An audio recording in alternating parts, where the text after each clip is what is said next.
Greetings and welcome to the Sorry You're Wrong podcast.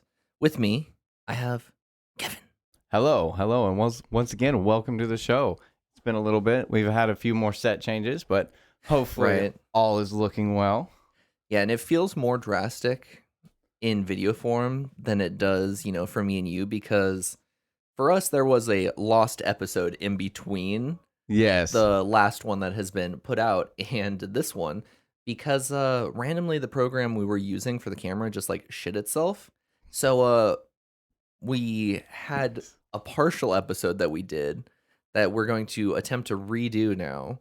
Yeah. And Our so take the two. set has really changed over this last little bit. We changed some lighting. Hopefully, I really like the backlighting we've added. So Right? I think it's cool.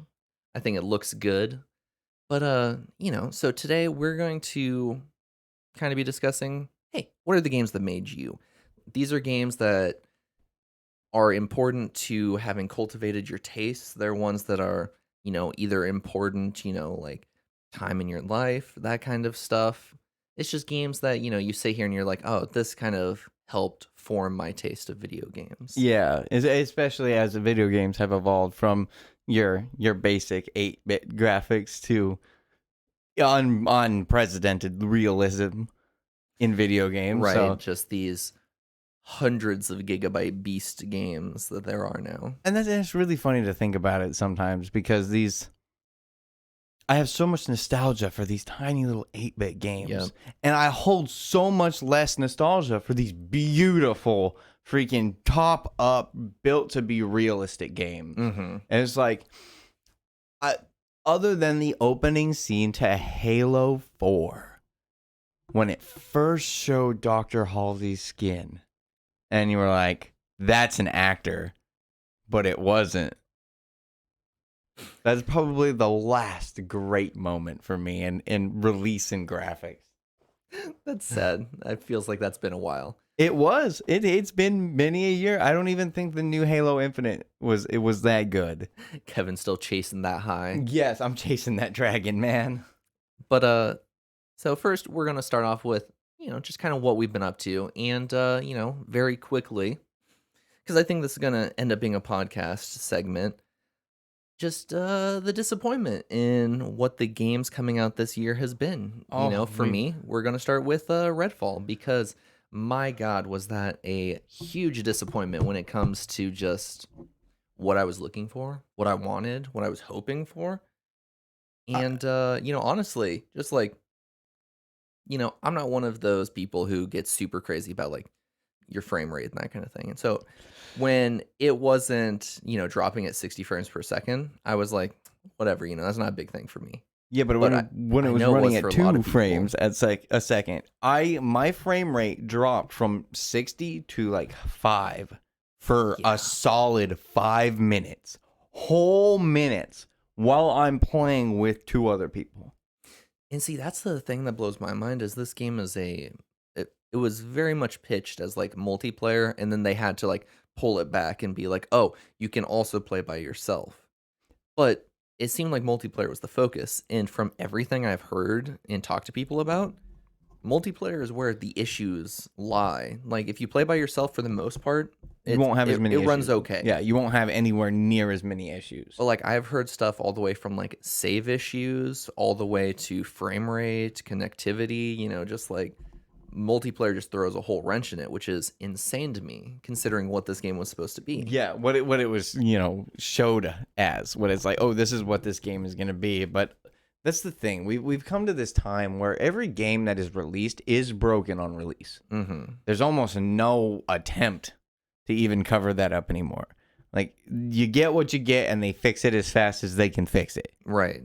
Because, like, even let's be honest, like, some of the other new games that haven't been as bad they're suffering the same issues. Like the Dead Space remake. Somehow that was a non-broken game, and it was re-released as a slightly broken game. Right. Yeah, and it's just kind of insane because I won't say that I was crazy looking forward to Redfall, but I was definitely like, oh, this would be a fun one to play with other people. I'm excited to see, skills and builds and that kind of stuff. And, it was just one of those where I started to play it, and then I was just like, there's no reason for me to play this by myself. And right now, you basically can't play it with other people. So I was like, you know what? I'll just wait for them to fix it, and maybe I'll come back to it. And that's so sad. Is if I've had a bad experience with something, coming back to it later is so hard. And it rarely happens. If I just set it to the side from the beginning and I'm like, okay, I'm gonna play this in a few months when I finally finish what I am playing, then I might get to it. Mm-hmm. But if I'm like have played it, I have set it down, and it's now just rotting as in my downloaded list, no, I'm probably never gonna touch it.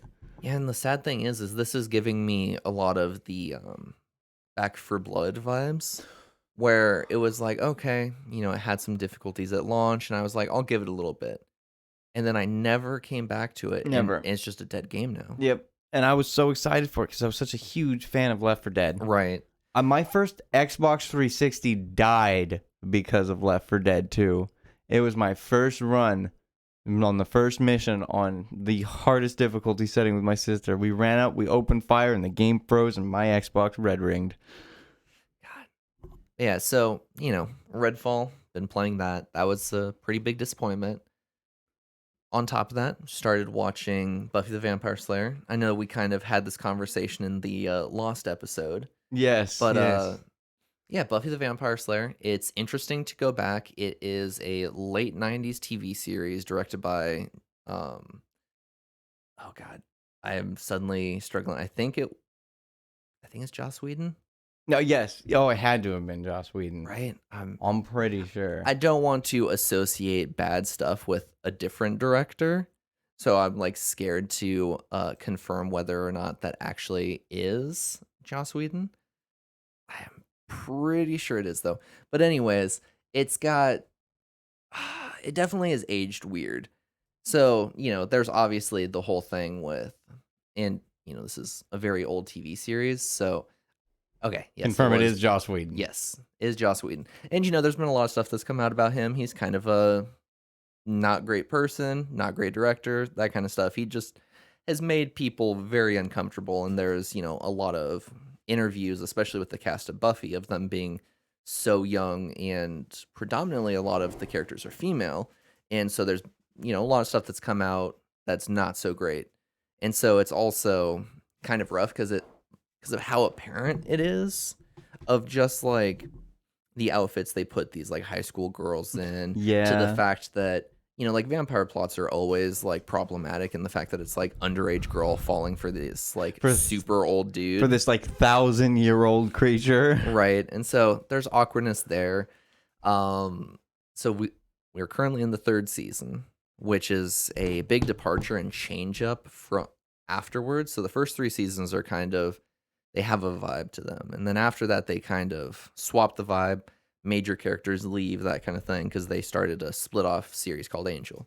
But right now, we're not in that. And so we're kind of building towards this split. And so it's getting very crowded with cast of characters. But some of the stuff that's like going on is like, because like, on top of the vampire plotline, we also have high school student trying to date this like teacher type person. And it's just like, oof, the ages and that kind of stuff. So problematic. Yeah, so there's maybe a remake of Buffy is not on the horizon. Yeah, and so there's a lot of stuff that's like, oof, this has not aged well. But at the same time, there's a lot of stuff where it's like, man, this is just great classic 90s campy movie, just like it's that super good for the most part, classic monster of the week type show where it's like everything's wrapped up in one episode, a lot of filler episodes.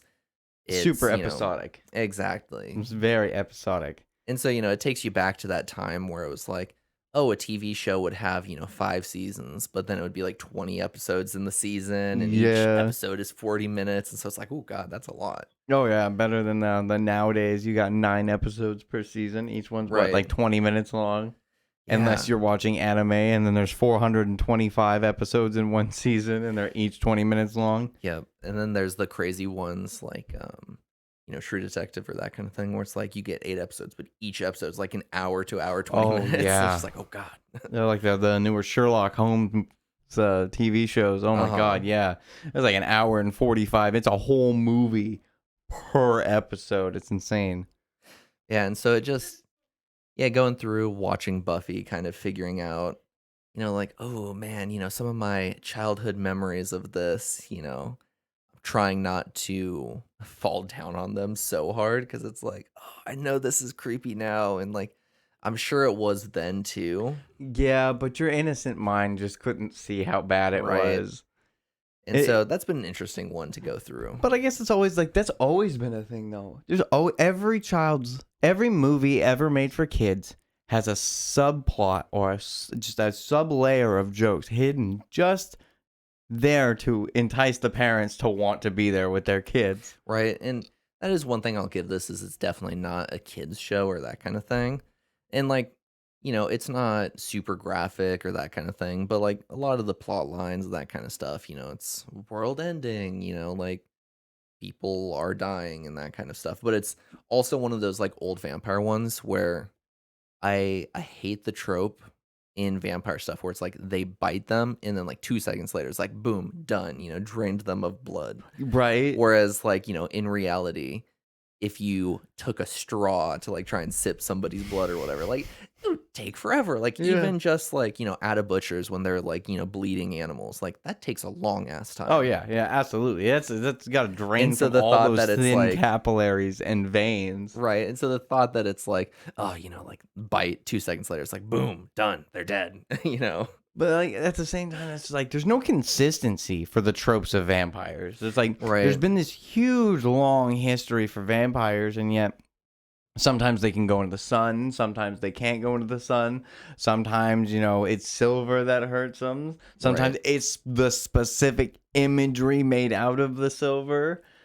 I feel like that would be a fun podcast episode is just like talking about what renditions of vampires we like, what we don't like, like how different movies and series handle I it. feel like we could do a full creature flick Yeah, episode. that could be fun. Well, we might do that later down. But yeah, on top of that, I've been, watching some anime. I've been kind of bouncing around, just kind of trying to find stuff to watch. I did, get ready for next week. I finished watching the first 2 seasons of Tokyo Ghoul, so we can talk about that next Yes. week. I'm very excited about that. That for once on Zenith's animes, this is one I've actually seen. Yep. And I rewatched, checked up on my notes for the Cyberpunk 2077 anime, just to make sure, I was good and fresh on it, that kind of thing. Yeah, so that's kind of the stuff I've been up to. But the last one we wanted to talk about, because it's something we've both been up to, Oh you yes. more so than me, A lot of time. is- I've sunk a lot of time into it. Yeah, so we're going to talk about just a little bit about Jedi Survivor. I'm not gonna go into too many details. We'll avoid all spoilers if Yeah. possible. Yeah, just mostly going to talk about, my goodness, does this game feel really good compared? Oh. Like, I'm not saying the first one didn't feel good, but this one just like, Well, they've just improved so much. this is the thing. The first one, gameplay wise, was one of the greatest Star Wars games. Mm-hmm.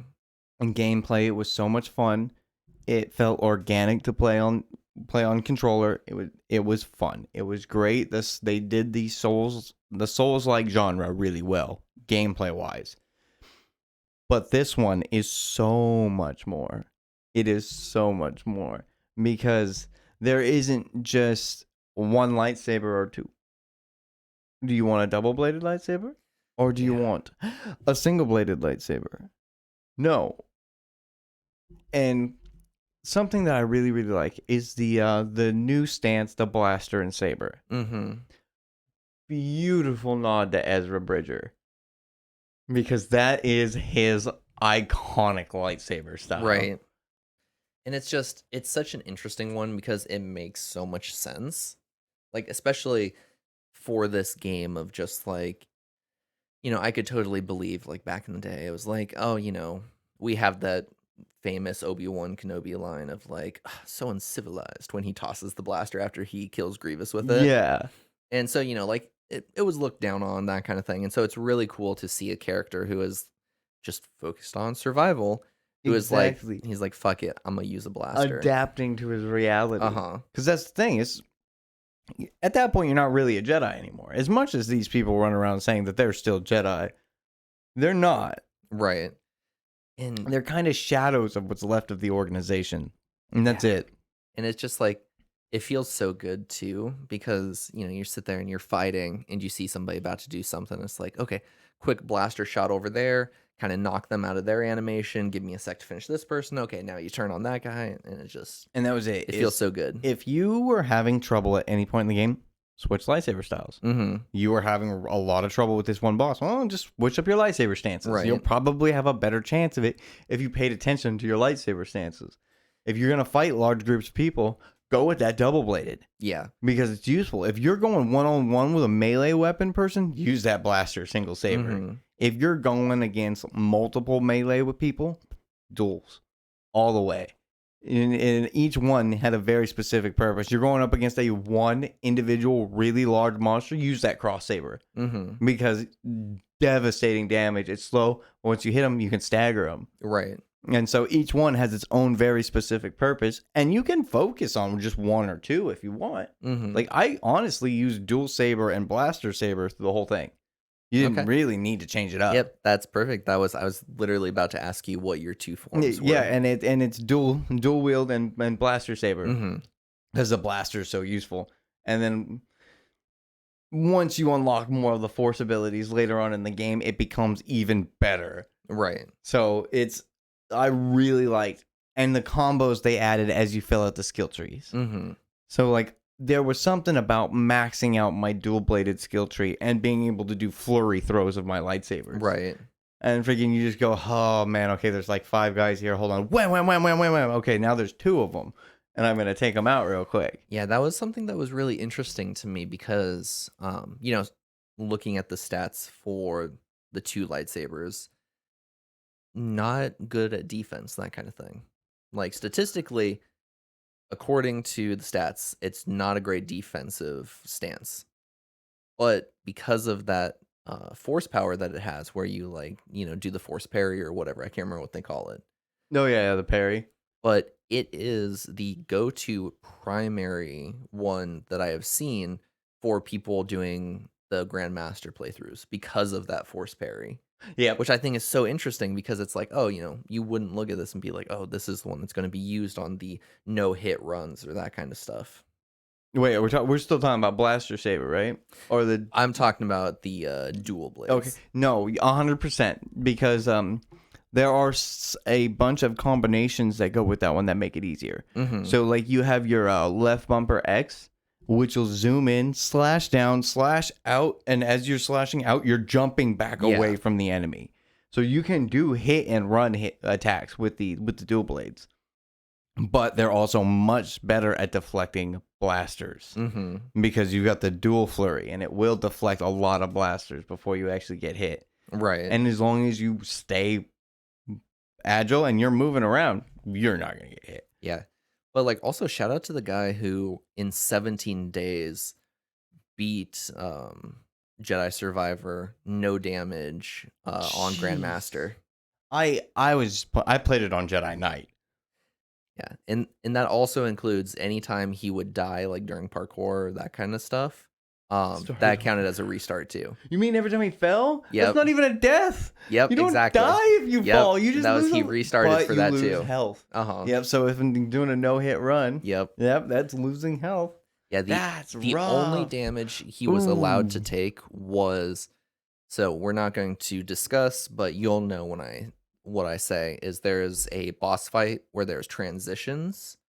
And there are 2 transitions, and your character takes damage from those transitions. Yeah. In like a cutscene, you don't actually like in the fight take the damage, or like technically your health is lower when you're out of the cutscene. Yes. But there's no way to avoid it. Yeah. So that was the only time that he was allowed to take damage. Well, yeah. I mean, you can't avoid it unless you're literally gonna hack into it, and no, you're just gonna take that damage. But it's so much fun. Mm-hmm. And I will even say, no spoilers being let out, but I even love the story. Yeah. And I'm really hard to please when it comes to freaking Star Wars stories because I feel like so many of them are just phoned in at every opportunity. And then this one took every chance to prove me wrong. Yeah, it was a fantastic story. It was. I liked it a lot, and I really hope we'll get another one now. And I think the crazy part is is it wasn't even a fantastic story by itself. It was a fantastic story with fantastic characters. Yes. Yes, and the characters that I had a problem with in the past became so much better. They've And grown so much, and even the problems I had led to a point. like I don't think it's spoilers to say. I think that characters that were already good became even better. Like in my opinion, Grease, Grease was an amazing character in character. last game, amazing character in this one. Absolutely. I think he's a better character in this one because of the last sure. one. For sure. And they did really well. I think another great character who I liked a lot in the first game, but I feel like is even better, more fleshed out character, Marin. Oh, Amazing absolutely. character in this. Absolutely. I like that a lot. I even liked Seer. Yep. I think there Seer's was a evolution lot was of amazing. growth and changing his, because when you go back and you see her for the first time, you're like, whoa, different. Mm-hmm. But the different makes a lot of sense for who she is. Yeah. And so again, we're not kind of talking spoilers, but I don't know. I guess maybe this is like a slight spoiler. Just, when we see characters, time is very obviously passed. Yes. And so seeing, these characters have gone through stuff through, like just physical storytelling. Like that first time when you see Grease and there's an aspect of his appearance that is different. You're like, oh, I wonder how that happened. And eventually, you kind of talk about it and it embellishes and like makes Grease an even better character because it's like, oh shit, Absolutely. It was so He- well written. Mm-hmm. Yeah. Oh. And so there's so much good stuff of like characters that were great just because they were cool and funny. Like they have so much heart to them. Oh, absolutely. And on a weird side note, the side games were great. Dude, really enjoyed the hologram battles. Me too. The Dude, Cantina I was telling hologram Laura, I battles. was like, loved it so much Oh. because it was all on you. Yep. How you played the game. Did you bother to stop and scan everything? Because if you bothered to stop and scan all the new enemies, they fought for you now. Yep. God, I told Laura, I was like, I want this to be like a mobile game on phone. Like I would play the shit out of that. It kind of is. There's a version of it. It's Star Wars Galactic Heroes. Mm. And yeah, it's a card game basically Mm. where you collect the cards in place of scans. Interesting. Okay. And you set them out and you have to fight through levels and battles and stuff like that. Hmm. Yeah, it's actually really fun. I got addicted to it for a long But time. yeah, and talking about like even the main cast of characters, you have your crew on the Mantis, that kind of thing. Like spread out from the that. side characters. Yeah, the characters that, you use to fill out your home base. There are some characters you meet along the way that have nothing to do with the story, but you just talk to, and Mhm. eventually there is a character that is there for most of this that is not there near the end of this, and he's not important. Mhm. He's not important to the main story. But when he dies, and you don't see it happen, you don't know it happened, you just come up and talk to somebody and they're like, oh, by the way, Yeah. he's gone. Yep. And it's like, what do you mean he's Mhm. gone?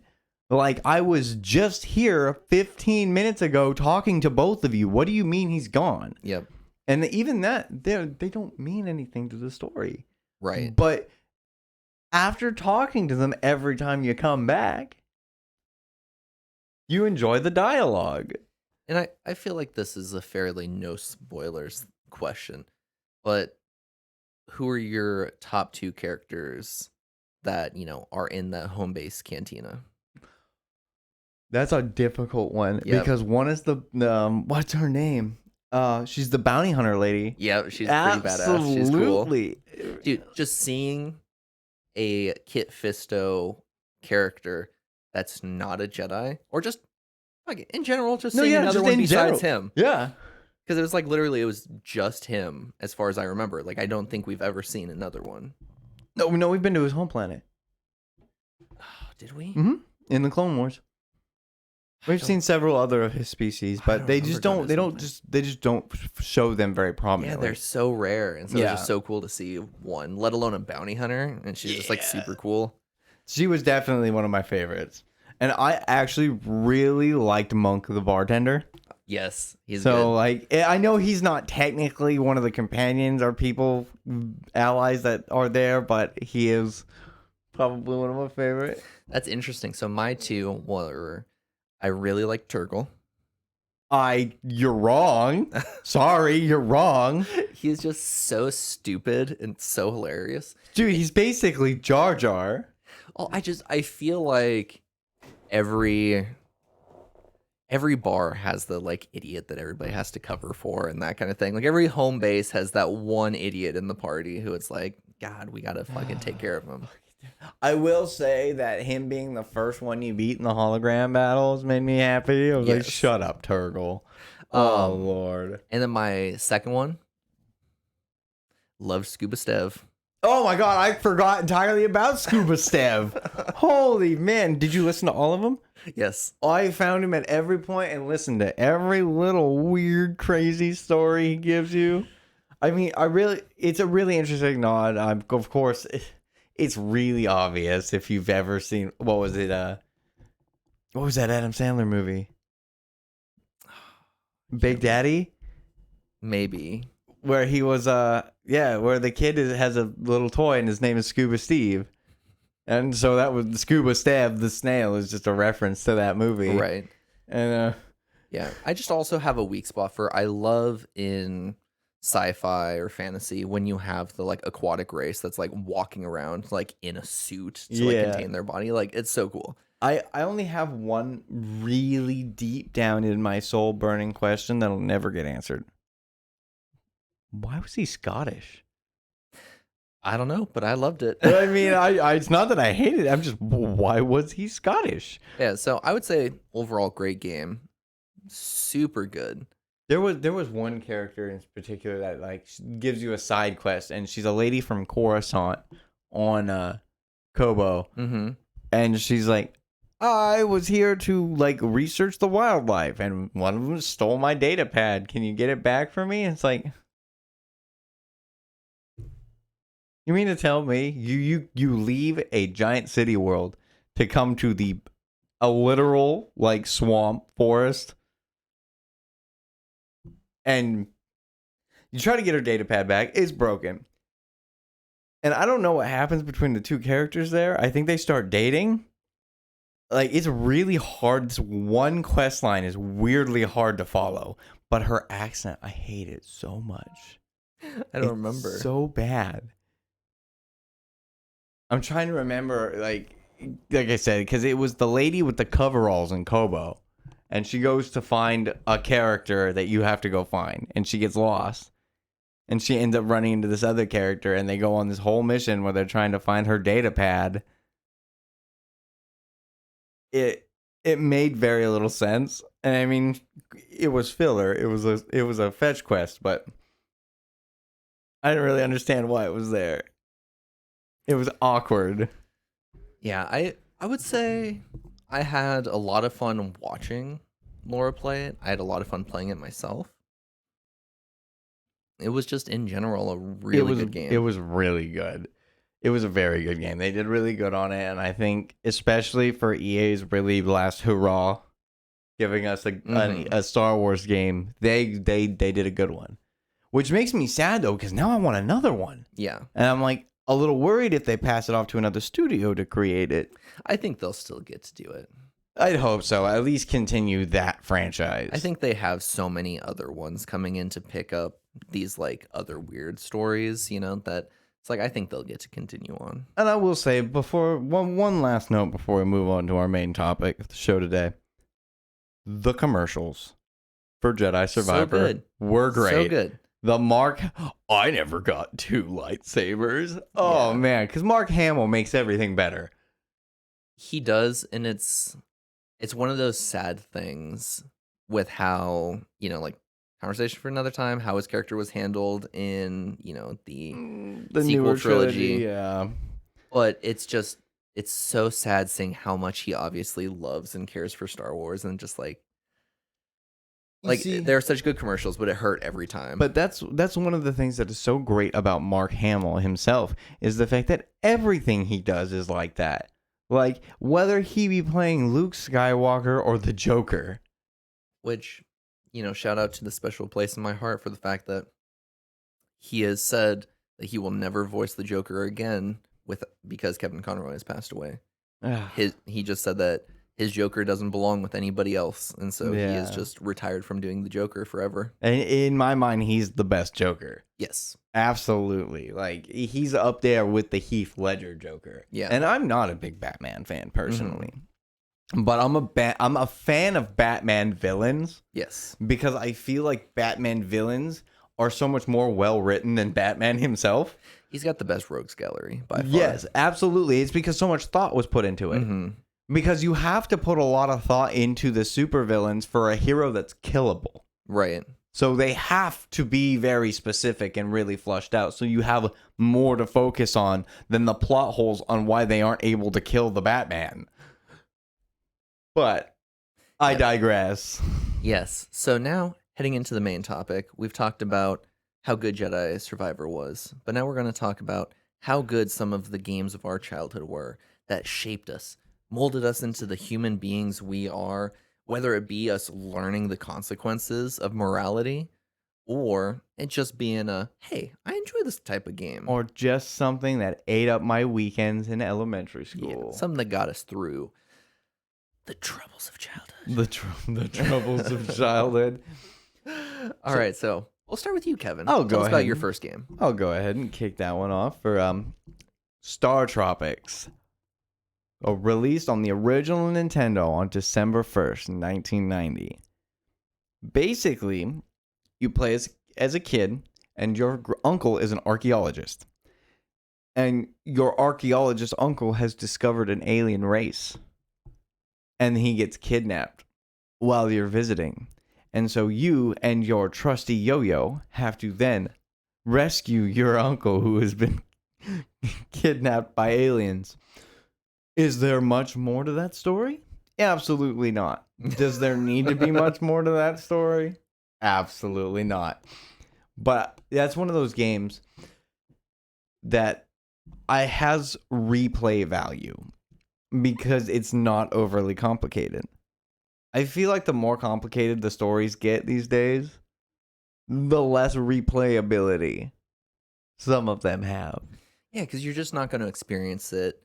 You're not going to have that magic of experiencing it for the first time. Whereas like game that's good for the gameplay, you can always come back to. Exactly. And that's all these old games were. Like Star Tropics especially. They came up with a ridiculous premise, ridiculous enough to just hook you into it. And then slid you a controller. And then let you play it. And I wish I knew how many hours I've sunk into some of the games I have on this list. But on that note, I'll pass it off to Zenith. Yeah, so I'm going to we have our lists up in front of us, and we're not going in any particular order, that kind of thing. But I think a good transition one from what you were saying of a game that's just a game, like it's a game-ass game, like there's no like trying to be realistic or that kind of thing with games of old. And I'm gonna hop to Gauntlet Dark Legacy from 1999. The Gauntlet series. And this is famous for its enter X character's name needs food badly. Red Warrior needs food badly. And it was a game that has just something that was so amazing of you could have different characters saved and you could join other people playing on that same console. And so like my mom would play and my dad would play and I would play. And if my mom was having difficulties with the boss, I'd hop in as my like super low level character and like try and help her out because, as a kid you had less, like time that you were truly playing because you didn't necessarily understand the game or that kind of stuff. And so you didn't know the proper, like how to level up quickly and that kind of stuff. Oh, so of course. She was always way farther ahead than me. And so, I remember like hopping in to help her with boss battles and that kind of thing because she just needed a second person, like distract the boss and that kind of stuff. Needed that one extra axe throw. Exactly. And so it was always great because it was like, my character could be like 3 worlds behind her, but like, if we were playing in her game and my character joined, I got to help and that kind of stuff. And it was literally just a game of go through, kill all the enemies on the level, maybe there are some secrets that you find, defeat the boss, just collect all of these shards. It's just such a classic of like, you think like old Spyro or just like the collection games where it's just like, oh, like on this level there's 50 of these crystals and you need 30 to unlock the next level or whatever. And so, Yeah. you just go through collecting the thing, dodging enemies and traps, maybe fight a boss and that kind of stuff. And so it's just so good in that aspect. God, you see, and that leads me really well into another one on mine, and it's something I actually started replaying a few days ago, and it's Okay. Fate. See, there are 4 releases in the Fate series. There's Fate, Fate the Undiscovered Realm, Fate the I don't remember the names of all of them actually. It's funny, but there are like 4 of them, Mm-hmm. and they were released on something called Wild Tangent Games. When I was a teenager, Wild Tangent was something that came preloaded on Windows computers, and you could use these tokens that you would get. You would get like two or so tokens every day, and that would give you like a half hour or 45 minutes of playtime. And so I would play that game, Fate, a point and click style dungeon crawler game. Pretty much, the story of it is your character is a hero who gets kind of tricked into going and freeing these realms. So they talk you up, you're supposed to become the hero of heroes. And you come out to this main area and they say, we have 4 realms here that are in desperate need of your help. So if you accept your quest there, it'll say, okay, this realm has a dungeon and you have to get to X level. Like you have to get down to level 100 to fight the main boss down there. So you'll come into a town and you'll get quests from people and you have to fight your way down from the very top all the way to the bottom down to the boss. Mm-hmm. And there's no specific order on how you do it. Each game is exactly the same. There's not really much variation between them. But it takes so long to play. It is one of those you'll sit there for days. Hundreds of hours grinding into it. And it's not even that terribly difficult of a game, but it's just something that you can just dive into a dungeon and play because they reset as well. So let's just say you left the dungeon. You logged out for the day, came back in. Every map you filled out is gone. You have to start over. God damn. Yeah. They're really so let's just say I had a portal active from my last game. That portal will still be there and it'll still take me down to whatever level I left at. So my portal, if I had a portal at level 40 and back up to the surface, that's fine. It'll still be there. But all the maps have been reset. Mm-hmm. So I'll jump back into level 40. Even if I had filled that map out, it's now blank. All the creatures are back and you got to clear it again. Goodness. You don't have to start over necessarily, but all the maps blank out. And you can end up building yourself however you want. It's a free build kind of character building system with stats. So like I personally like to build mage characters because I don't like to fight anything. I'd rather summon 14 spiders to do it for me. I love that game. So much fun. So speaking of a nice one where you can kind of just summon creatures to fight for you to kind of take over the combat, I'm going to talk about a PS2/Xbox game that came out October 26, 2004, and that is Bard's Tale. Ooh. Specifically, if you're looking for, so there's, a Bard's Tale, and I think there's 4 games, but what I'm looking at is the Bard's Tale. The first Remastered, re-snarkled. Find that. It is so good. The character's so sassy, and you go through and you learn different spells to summon different like characters that like fight for you. And so it's so good because it's like, yeah, you can go through playing where like you are the person fighting, or you can like make your character a weak ass bitch and just be like, all my points are in my magic, and I'm just going to summon electric spider. I'm just gonna be a summon bard. this archer, and then you just like summon creatures and just like they fight, and you're like, I'm gonna run around. Oh, there's a chest over here. Let's loot this chest real fast while your minions are fighting. And it's just like There's an iconic line from from the first Bard's Tale, and it'll always stick in my head. And it actually comes about with the narrator, the first monster you kill. It's a wolf. And when you kill the wolf, it drops a bunch of stuff. And the narrator's like, yes. And then you slay the wolf, and it dropped the contents of a small armory and a treasury. And it's like, wait a minute, that's not right. It shouldn't have all this. And the bard's like, hey, man, you're taking away my main source of income here. Right. No, it's the narrator's so sassy. The fact that the main character interacts with the narrator. And it was an interesting one of, I haven't played this in a long time, so I'm not sure how much it affects it. But you had like options for how you answered different stuff. Oh, you yeah. know? And so it's like you could be a smart ass playthrough, or you could be like a kind, bard. A kind, gentle soul. Yeah, but like, let's be honest, all of us were wanting to hear what the sassy bitch was saying. Yeah, I remember when you talked to the first barmaid, and the very is like asked you if you want to help them take care of a rat problem. Yep. And you're like, free drinks? I'll take care of your rat problem. Exactly. Yeah. That was a good game. All right, now shooting it back over your way. What do you got for us, Kevin? See, I'm gonna dial it back to the Nintendo 64 and get back onto the Star Wars topic a little bit. Perfect. That's what we count on you for. Star Wars Battle for Naboo. It was the weirdest Star Wars game. Battle for Naboo was released on the N64 on December 18th, 2000, and was a monster part of my childhood. I attempted to learn the violin when I was a child. Spoiler alert, I don't know how to play the violin. But I had a book that was filled with sheet music, and in the back of this book, or on all the empty pages, almost literally on every back page that was empty, were cheat codes. They were cheat codes for old games like Mega Man X for the Super Nintendo or Star Wars Battle for Naboo. Because it had a cheat code segment where you could enter cheats and play as different people. But you didn't really play as anybody. You were just a vehicle. It was a flying game. Whether you were flying space battles like you were fighting the Trade Federation, because this is all the Phantom Menace.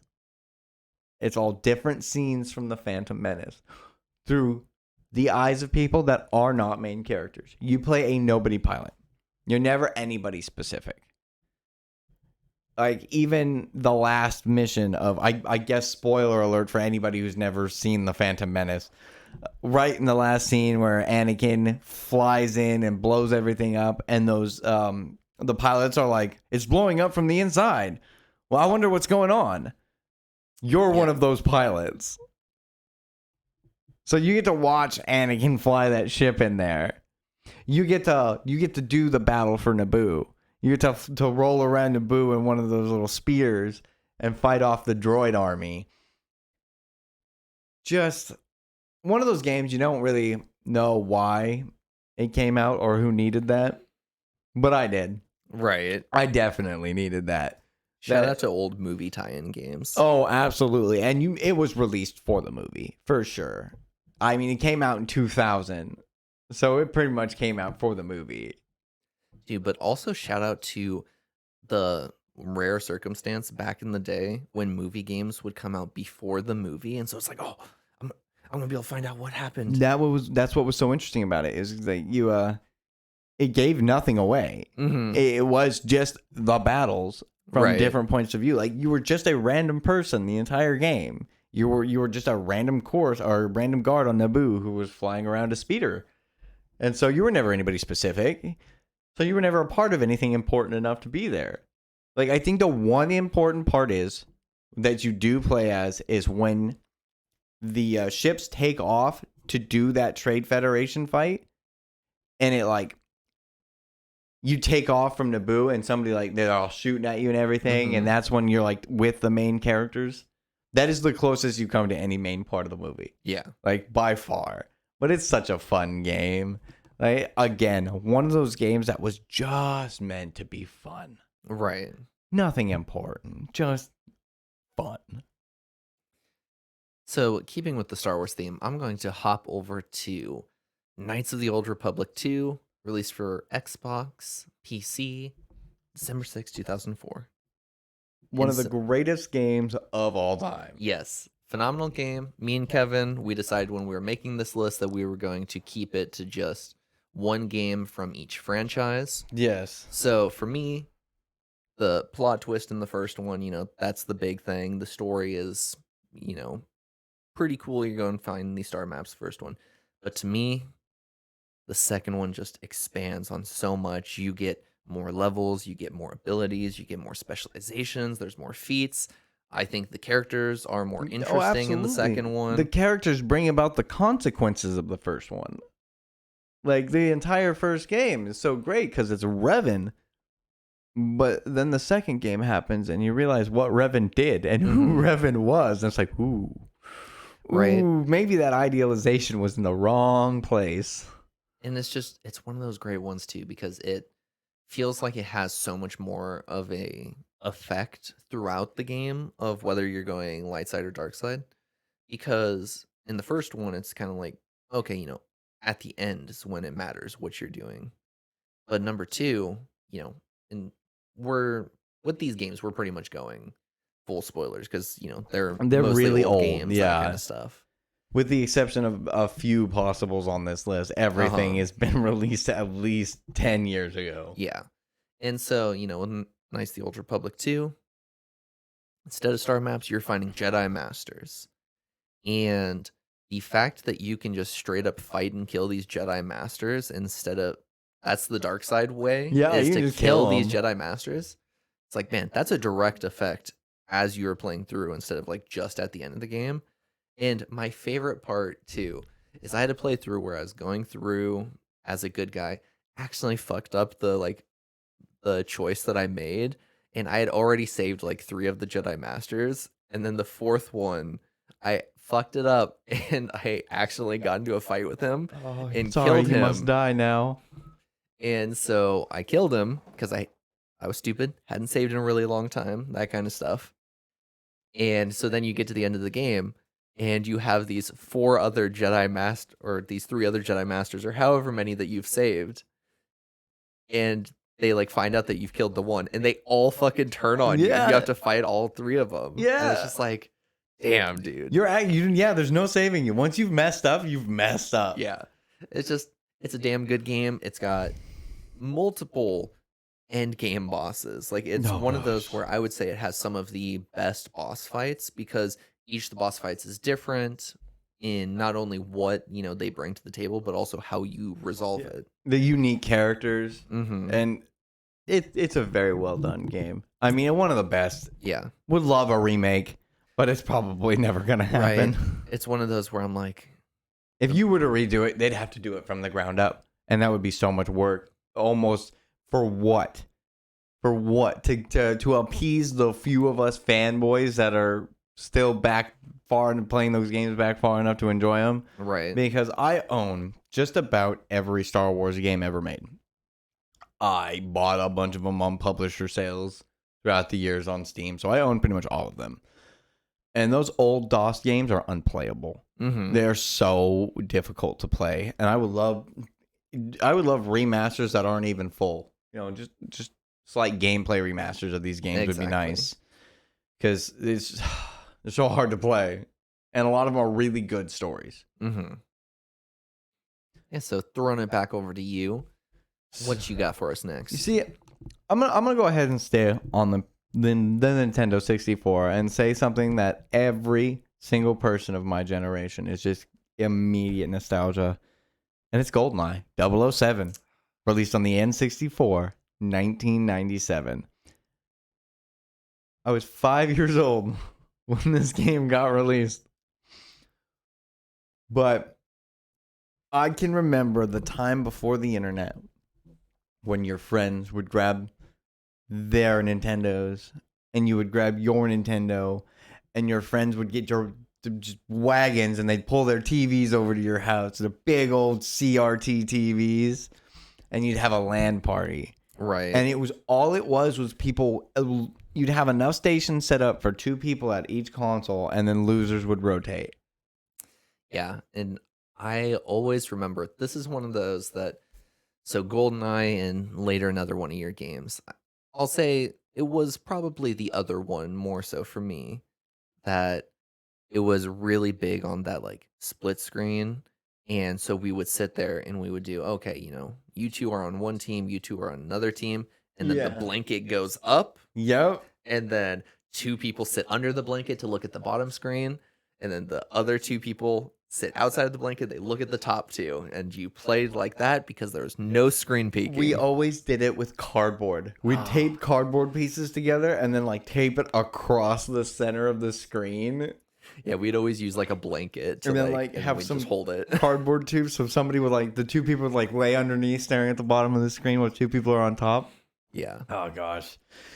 Oh god, calls back to that old picture of that guy duct taped to the ceiling in an old LAN party. Uh-huh. Oh, those old times. Not to say LAN parties don't actually happen anymore. I Right. actually frequently have people over and we all set up our stuffs. Because once you got internet that's good enough for it these days, you can have a bunch of people with different consoles set up. Yeah. Yeah. So- Not much to say about GoldenEye. It's a classic. It's great classic. multiplayer. I great mean- music. Everybody knows that golden gun from a mile away. One Yeah. shot, one kill. One of the most iconic games in all of video games. Oh, absolutely. Alrighty. And so then I'll hop over to where do I want to take us with this? I think I'm going to take us to Champions of Norath for PS2. This was released February 10th, 2004. And this was one of the games that got my family into video games. My dad had a bunch of buddies that he worked with. He went over one night to play video games with them, and they played Champions of Norath. They played Halo Combat Evolved, and they played the first Fable. Oof. Oh, legendary titles. And I remember my dad coming back. He was super excited about it. And within a week, he had gone out and he had bought the PS2 and the Xbox, and he had bought those games. I say legendary release. I've never actually played Champions of Norath, though. Champions of Norath is a phenomenal Diablo-esque game where it's, they used to meet up. I think it was like once a week or something like that, and they would play like super late into the night.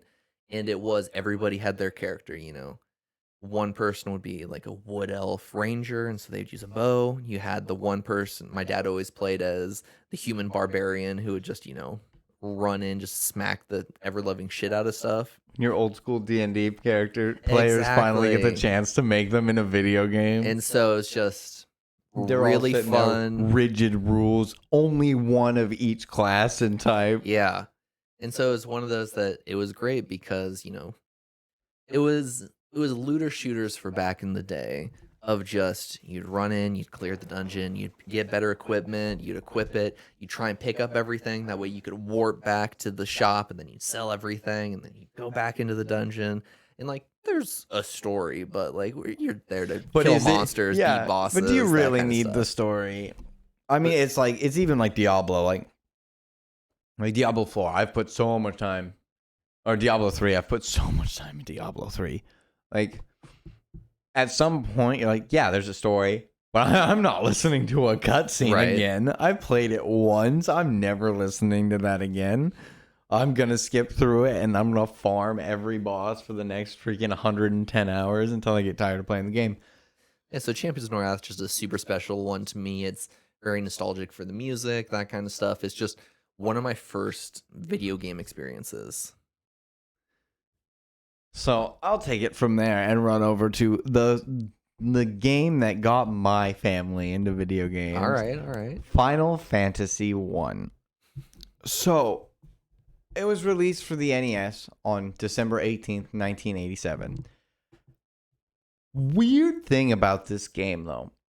Of course, Final Fantasy is such a well-known game franchise at this point. It doesn't need much explanation. But there are a lot of things about Final Fantasy 1 that newer gamers just will never be forced to experience. And that's just it. You'll never be forced to experience this. The original version, there was no save. You had to play the entire game, start to finish, with that console on, or you lost everything. And for some reason, that was the thing that my dad loved. And he sat there and he grinded through that game. Like, he grinded through it. Mind you, this was before I was born. And by the time I came around, my dad had loved Final Fantasy to the point where he introduced it to us. And he introduced I can remember the packet, the booklet that came with Final Fantasy 1. It told you how to beat the game. It was almost an entire walkthrough for the whole game, because if you didn't take the time to talk to everyone and read every piece of dialogue, you're not beating the game. You have no idea where to go, and you've lost yourself after the first boss. And that's what's crazy, is it's hard. And on top of that, people never being able to save that game. I don't think that's a challenge I could do. Right. I don't think I could actually do it, but it sparked off a lot. I think that was one of the first kind of perfected character type games, where it's like, oh, you've got a wizard, you've got a mage, a white mage, and a black mage, so healing and freaking destructive magic, and you've got warriors, paladins, freaking thieves, and so many different classes, and that each one had their own distinctive uses. But I also loved Final Fantasy 1 for the sense that the story was there, but it didn't beat you over the head with it, and you didn't have to be anyone. Like, I think this was only the first one. The next one, you are immediately somebody. You are a very specific person, and you get thrust on the quest. And that's been every Final Fantasy since. But this one, you weren't. You were just a hero of the Crystals of Light, and you got sent on a quest, and that was that. Who were you past that? I think that's what got my dad. And that's one of the reasons I loved watching my dad play this game, is because you got to be whoever you wanted. And so my dad would create backstories for everyone. So, like, he would sit there and be like, oh, well, my black mage here, yeah, his name's Samson. He was born in this village in this year, and he had to go through all of this to get to where he's at now. And so I think that's one of the reasons it's so nostalgic for me. My dad being able to fill in the character backstories just made me love games so much. So yeah, that's what got my dad really into games, and that's what got him to pass it on. So, one of those games for my family also was Morrowind. And watching my family play Morrowind, it was one of these where, they didn't do any hand-holding of like, hey, this is where you need to go, that kind of thing. They would tell you the information, your character would write it down in his journal, and you had to look. You had to read the journal. Yep, you had to look at the journal, and you had to figure out where you're supposed to go and that kind of thing. There was no map markers or that kind of stuff, That one was one that kind of boosted my family into playing games. However, for me, it was not the game. That game in the series was Oblivion. Oh gosh, and yeah. I sit proud on my mountain that Oblivion is better than Skyrim. I'm sorry, anybody who argues differently is wrong. That includes my wife. She thinks Skyrim is better than Oblivion, and I'm just, maybe it's the nostalgia. Maybe it's the time and place of me finally being able to play an Elder Scrolls game. Because I tried with Morrowind, and I couldn't. But Oblivion, I love you. I get to excitedly say this for the second time in a podcast. You're wrong. Oh, it's so good. But here's why you're wrong. Because neither one is better than the other one. They're both the exact same game, and they're almost the same down to the characters. You can pick apart which quest line was better in each one. The Sheogorath quest line was better in Oblivion than Skyrim. But that's it. They're both pretty much the same game. Do I like the character? I do prefer the overall story of Oblivion more. I found Skyrim to be as tropey a game as it could have ever been. And I mean, that's not just like because of what it's become over the last, so many years. It's so many years, but it was just slightly different. Like, if you replaced the Oblivion portals with dragons, that's it. Replace your Oblivion portals with dragons, and then just move yourself over. And I will say they're different in the sense that, now there are these two factions fighting for dominance, even though that's kind of still what happened in the first one. It was just more prominent. It was just the occultists versus the Imperials. Mm-hmm. The only difference is this time they toned it down and added the dragon problem, because the dragon problem was the real threat. Yes. You just got the slight ego boost for being the hero of the human beings as well in Skyrim. Well, and see, I think that's where my real love for Oblivion comes in, is you can say whatever you want to say about the main story quest, that kind of thing. But where I think the beauty comes is how much better the Dark Brotherhood quest, or the Thieves Guild, or the Mages Guild, or the Fighters Guild. I think the Mages Guild quest line in Oblivion is better than any of like the quest lines in Skyrim or Oblivion. I think it's the best one, because you sit here and you have to go to each of the Mages Guilds and get their letter of recommendation to be accepted to the Arcane University. And then once you get to the Arcane University, it's like, okay, I've done it. It's like, no, that's the start. And then you go through doing all of that, and you're having to fight the necromancers and that kind of thing. And it's just, each quest line was a lot more filled out, but Skyrim had a much larger map. It had a larger map and a much more ominous feel to it.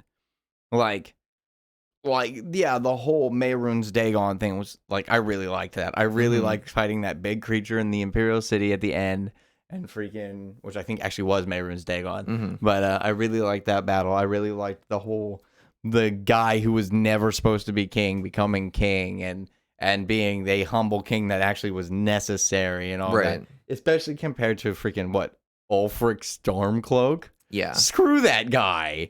Like, there was no good choices in Skyrim. Yeah. Am I choosing between the douche or the turd sandwich at this point? Right. Am I choosing between the Imperial that just wants to cut this guy's head off? Or am I going to agree with let's be honest, the real savage guy that just wants to kill this dude because he doesn't like him? So I will say that was my special one. I loved Oblivion. So again, it's just, I don't say you're wrong because it's not better, because it is. It's just they're so much of the same thing that it's depressing. Like, you play Skyrim and you're just like, okay, yeah, I could definitely tell, like, this is the same company, using the same assets, using the same basic guidelines, and it's really obvious to an extent that they're the same thing. And like, so I feel like the last breakaway that wasn't like that would have been Morrowind, which I never got too much into because it played like crap. Yeah. It played like a freaking sedan with a missing front wheel. So it wasn't great. But so hopping over to you, what do you got for us next? So now the very first game I've ever beaten. And that's kind of the only reason why this entrance in the franchise is what made my list. Castlevania Symphony of the Night, released for the PS1 on March 20th, 1997. One of my favorite games of all time. It's really hard to pin it down for Castlevania, though, because I have such a love for the series. I played Simon's Quest on the NES. I play all the way up to the Nintendo DS versions. I even played Lords of Shadow. I've played pretty much all of them. And there are so many notable entries on this list because they're all very unique. They're all tied together, but not tied together. Right. The only thing that binds everyone is Dracula himself. And the Symphony of the Night was a unique version and entry to this franchise simply because the whole game follows a family called the Belmont clan. And the Belmont clan are cursed to fight Dracula. And that's it. Their entire bloodline is simply cursed to fight and expel Dracula from our world. And every other generation has to do it. Right. So they are born and bred to kill Dracula. And that's it. Except for in Symphony of the Night. In Symphony of the Night, you play as a guy named Alucard, which the more astute of you would have just noticed is Dracula backwards. And that's the son of Dracula. Mm-hmm. And he was not like his father and decides that the violence and the bloodshed over the death of his mother has to end. So he steps in to help the Belmont that failed, Richter Belmont. And Richter Belmont, a woman named Maria, and Alucard all defeat Dracula, setting back the age and resetting it to where, again, it'll come back every other generation. And with each subsequent entry in this series, they actually have gone backwards a lot. Mm-hmm. Like they've dialed it back to a later PS2 one called Lament of Innocence, where you actually get to figure out who Dracula is. To them, he was a man by the name of Matthias Krongfist, who was best friends with the original Belmont, Leon Belmont. And once they were best friends in the Crusades, and Matthias lost his wife, found the Philosopher's Stone, became Dracula. And Leon was like, well, I gotta make sure that doesn't keep happening. And so, boom, family's immediately cursed to stop Leon's best friend from killing the world. Yeah. But in Symphony of the Night, like I said, it was the first game I beat all the way through. Because you don't go through Dracula's castle once, you go through it twice. Mm-hmm. You go through it, you find Shaft, you beat him, you beat Richter, and the whole castle flips upside down, and you got to go through it all again to get Dracula. And it's the only game I beat it multiple times. I beat it in every way I could make it more difficult for myself, and I don't know why. It was such a fun game. I was willing to make it more difficult just to make it replayable. So that was a great one. That was always a really good one. Replayability is one of the things that give a lot of these games on our list the credibility that they have. Right. Is the ability to not just play it once and remember it, but play it like 15 times and make it ingrained in your memory forever. You know, that's a great segue to my next one, which is a game that I beat completely probably once a year. And that is the original Fable, released for Xbox September 14th, 2004. Oh, wow. And I loved this game. This was one of the games that, I said, got my family started in video games. And really shaped, especially that shaped your love of style of video games drastically. Yes. He still loves these kinds of games. Oh my God. Just the ability to make choices and being able to, do things your way. Like my dad always played a melee character. I always tried to be like a sneaky magic character, that kind of thing. And granted, with the first Fable, it was kind of hard to, you kind of needed to be a smacky smack boy. Yeah. There was really only one way to do it. You got to be a smacky smack boy, but you just got to decide whether you were a dick about it or not. Right. But just such a good game. Great story. It has such good like set piece, like big quests. Oh yeah. And it just like captures such a from the music, which like still like I will straight up sometimes like just put on the original soundtrack for Fable just while I'm doing stuff and just listen to it because it's some of so that epic good. music. It's just so good. Like even just like the area music for like, when you're in this area, it plays this song. Like even just those are so phenomenal. And it's a game that like when I was a kid, primarily, I played it evil. That was when I was a kid, I played all games as the bad guy. I would 100% bad guy decisions because I was a kid who was scared of not doing what I was supposed to or that kind of thing. I was scared of rules. And so in video games, I had no rules. And so games like this where I could be bad, I was bad. I was always the bad guy right up until I turned into an adult and I somehow gained empathy and I was like, I can't do this to this poor person. 100%. Somehow I gained empathy as an adult and now I can't play the games as a bad guy anymore without feeling bad. Yeah. They're not even real people.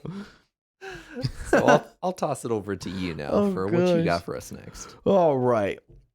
So this one is one of my biggest jumps into the multiplayer genre.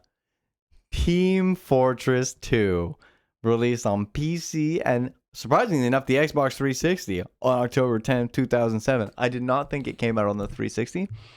I only ever Right. remember this being a PC game, which is interesting. I remember it being part of the orange box bundle. I think that might have been it. I think it was released as a specific bundle for the Okay, Xbox. I was gonna say, I didn't know it was released by itself, but I knew But- about the bundle. Oh yeah, and I mean, let's be honest. There's not a whole lot to say about this. It's a team deathmatch style multiplayer game, but as well as another game on my list, it has spawned so much media. Yes, Like yes, it has. there's so many Team Fortress animations out there now. There's so many jokes and tropes tied to each and every individual character in Team Fortress that like it's a cultural staple for gamers at this point. Most of us have played it at one point or another, whether you loved it or hated it. Like most people have given it a shot at one point in time. And personally, I loved it. It was one of those games where you could play really before you decided to get into Call of Duty heavily, unless you played Call of Duty for like the big red one. And up until what was the first one that actually had multiplayer? Was it World at War? So, do you mean as in like? Like Call of Duty active PvP multiplayer. So online or just Online against other people. Oh god, yeah, it might have been that because so I remember playing Call of Duty 3 with my brother and uncle, and we would play it split screen. But I don't know if it Yeah, had the no, capabilities of online. it I don't didn't. think it did. It didn't because it came out for the PS2, and the PS2 had a very limited online capability, but Mhm. only near the end of its lifespan. Those big chunky ones actually had network adapter ports in the back, Right. but nobody could ever. I mean, I'm sure you can find one now, but nobody at the time was buying those network adapters. Which like that would also be a good podcast for another time. Is just talking about the weirdness of the life of the PS2. The Oh, fact that gosh. the fact that games were actively being developed for it multiple years into the PS3's lifespan, like it was insane. Well, I mean, one of the most ambitious online projects was ever was launched on the PS2, and it was Mhm. Final Fantasy 11. Yeah. That was initially launched for that console, and was supposed. And like I said, it was the near end of that when we were getting into the DSL age, where you could have a faster connection. Yep. And yeah, so many good games. Jeez. Speaking of so many good games, I'm gonna hop over to probably my favorite video game of all time, Mass Effect 2. Oh, Mass Effect. The nostalgia. I have so much nostalgia for the first one. I have an appreciation for the third one, but nothing But the will be second as special one's as the that second best. one. The second one's the best. And I think, like, my God, has it shaped how much I love the Getting the Team Together movies Oh yeah. or TV series or just like the squad ones. It's the same reason why Rebels is my favorite, is it's very much this squad-based story. Yeah. And my love for it started with Mass Effect 2. And, you know, the time of Mass Effect 2 coming out also taught me a lot about, you know, relationships and what I was looking for in a Right. relationship of just like, I remember very early on playing and being like, oh, I had a crush on the actress that did Miranda. Yeah. And so I remember being, you know, younger and playing and, you know, I'd romance Miranda because I had a crush on her. And then, you know, as you get slightly older, you're like, oh, you know, What about personality wise, Liara? I don't really like Miranda's personality. And so Yeah. then it kind of swapped over to Tally. Yeah. And it's like, okay, you know, and as I grew and continued to play Mass Effect 2, I kind of learned, you know, what I did and didn't like about different characters Yeah. and, you know, therefore like translated to what I was looking for in a real life relationship and that kind of thing. And eventually I settled on the character that I continue to every time I play Mass Effect I romance, Liara to Sony. Jack. Oh, I interesting. love Jack. I think Jack is amazing. I think she's an incredibly complex character. I just like Who- the fear, there was the consequence for sleeping with Liara. Uh-huh. Like there was a consequence to that love, and for some reason I liked it. Kevin likes to add little Russian roulette to his Right? romantic you gotta keep things experiences. interesting, I mean, you got that with Liara. Maybe Jack gets upset at something you say and she just, crushes you with her biotics. Oh God. But, Mass Effect 2 is just one that I have replayed so many times, and it's one that every single loyalty mission is good, even for characters you don't like. Like, I hate Jacob. But his loyalty mission is phenomenal. with his dad. yeah, Yeah, real it's- good. Some of the best side quests in video games ever are in Mass Effect 2. The crew is amazing because Weird- even characters you don't like, there's a reason you don't like them. Yeah, It's not just your character's boring or annoying or that kind of stuff. Yeah. It's like this character's an asshole, or this character. My issue with Jacob is he's got so much daddy issues that Oh, he's just God, looking yeah. for approval and that Yeah. kind of thing. and you become that imprint, and he tries to get your approval for Yep. everything, and it's like, ooh, So I found out, on the Glinting Ruffian channel, I played through all of Mass Effect 2. And something that me and the chat discovered is Mass Effect 2 is Daddy Issues the game. Every single character, their loyalty mission is something about daddy issues. oh geez. Yeah. If you go through and you think about it, there's not a single character who their loyalty mission isn't related to daddy I think issues. Is the first one about abandonment issues? Maybe it is. I don't know. That's weird. But it's so funny because it's literally like, okay, so even Thane Krios, amazing character, best. such a cool character. His loyalty mission, It's about his is- son making him the daddy because his son has daddy issues. exactly, Yep. it's daddy issues, and so it's like, I never thought about that. yeah, Grunt, his whole thing is trying to figure out who he is, who's his parent, who's my dad, like that. Oh God, I forgot. Everybody in Mass Effect 2, their loyalty stuff is daddy issues. Tali, it's the struggle with her father and that kind of the thing. admiral. Yeah. Oh There's my God. every single one. Once you look at Miranda, that, her dad is trying to Yep. kidnap her sister.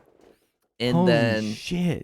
even Morden, it's the adoptive father daddy issues of this other guy being like you're not my dad, like I looked up to you and you weren't what you were supposed to be. You were supposed to be this great scientist and you're supposed to be this inspiration for me. And you let me and- down. Exactly. Everybody is daddy issues in this game. Oh my gosh. And it's one of the funniest revelations I've ever had. Like, I mean, it's so stupid and so funny. I'd never thought about any of that before. That's crazy. Yeah. So, Mass Effect 2, one of my favorite games of all time. I'll pass it over to you Oh for my- your next one that shaped you. Good. So this one probably shaped all of us. Doom / Wolfenstein 3D, released on the PC December 10th, 1993, and May 5th, 1992, respectively. Holy crap, these games. Nothing special. We all know Doom Guy. We all know what Doom Guy is and what Doom Guy's about. Killing demons. That's it. Never had to be more. Same with Wolfenstein. Just killing Nazis. They fall so perfectly in line of the games that it's like, you don't need a story. It just needs to feel good to play. It needs to have gameplay and playability and replayability. Mhm. And that's what id Software did so good with these games. Because obviously, these games are the grandfather to every shooter. Which, shout out to the fact that they're still around. No, Not even the games, but id But Studios. id Studios is still around. Yeah, It's- they're it's still insane. working. And I believe they still do work on Doom games. Yes. But Doom and Wolfenstein 3D were the best because they were one of those few games you did play just keyboard Mm-hmm. because there was really no need for your mouse because you couldn't look up or down, just left and right. And how they built those games was so ingenious. Right. And how they did the 3D layering and all that, and just to build this perfect game. Mm-hmm. And it has survived the test of time because people still play it. I still jump on YouTube and watch me play Doom on my freaking calculator. You still see those. Like, it is the benchmark for what can play games. It's insane. Like, you got something you think can play a game? Well, load Doom on it and see if it can play. Yep. And so, like, no matter how many times you beat it, it's one of those games you can run through time and time again because nothing ever really stands out. It's this, except for like those little secrets. Those stand out. But past that, no. You enjoy it every step of the way.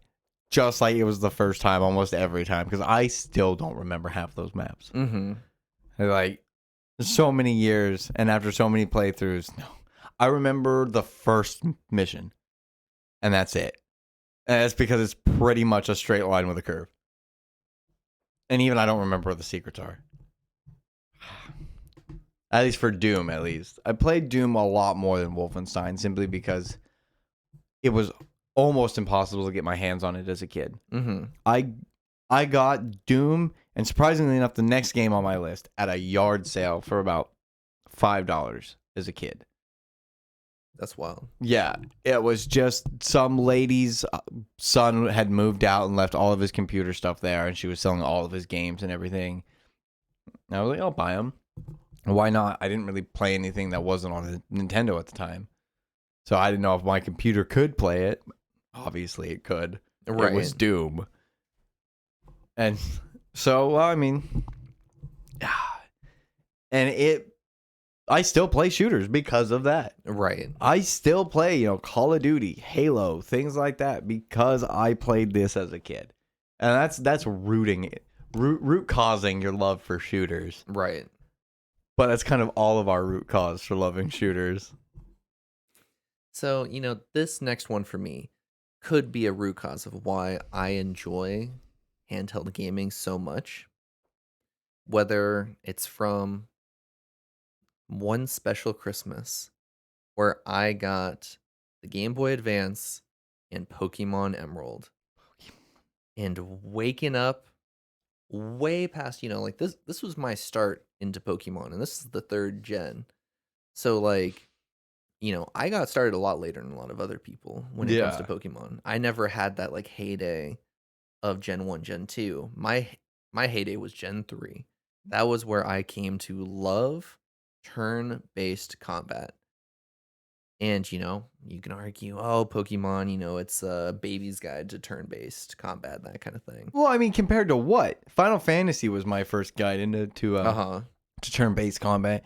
And it's as difficulty for games go, yeah, it's a bit more difficult. But as for what it is, the complexity is the same. Right. Yeah. And so it's just, it is a great way to introduce kids and younger people to those types of games that it's like, oh, that doesn't seem fun, like having to sit here and like choose, okay, I'm going to go into my magic and I'm going to cast this spell, or am I just going to keep mashing it and do basic attack, Yeah.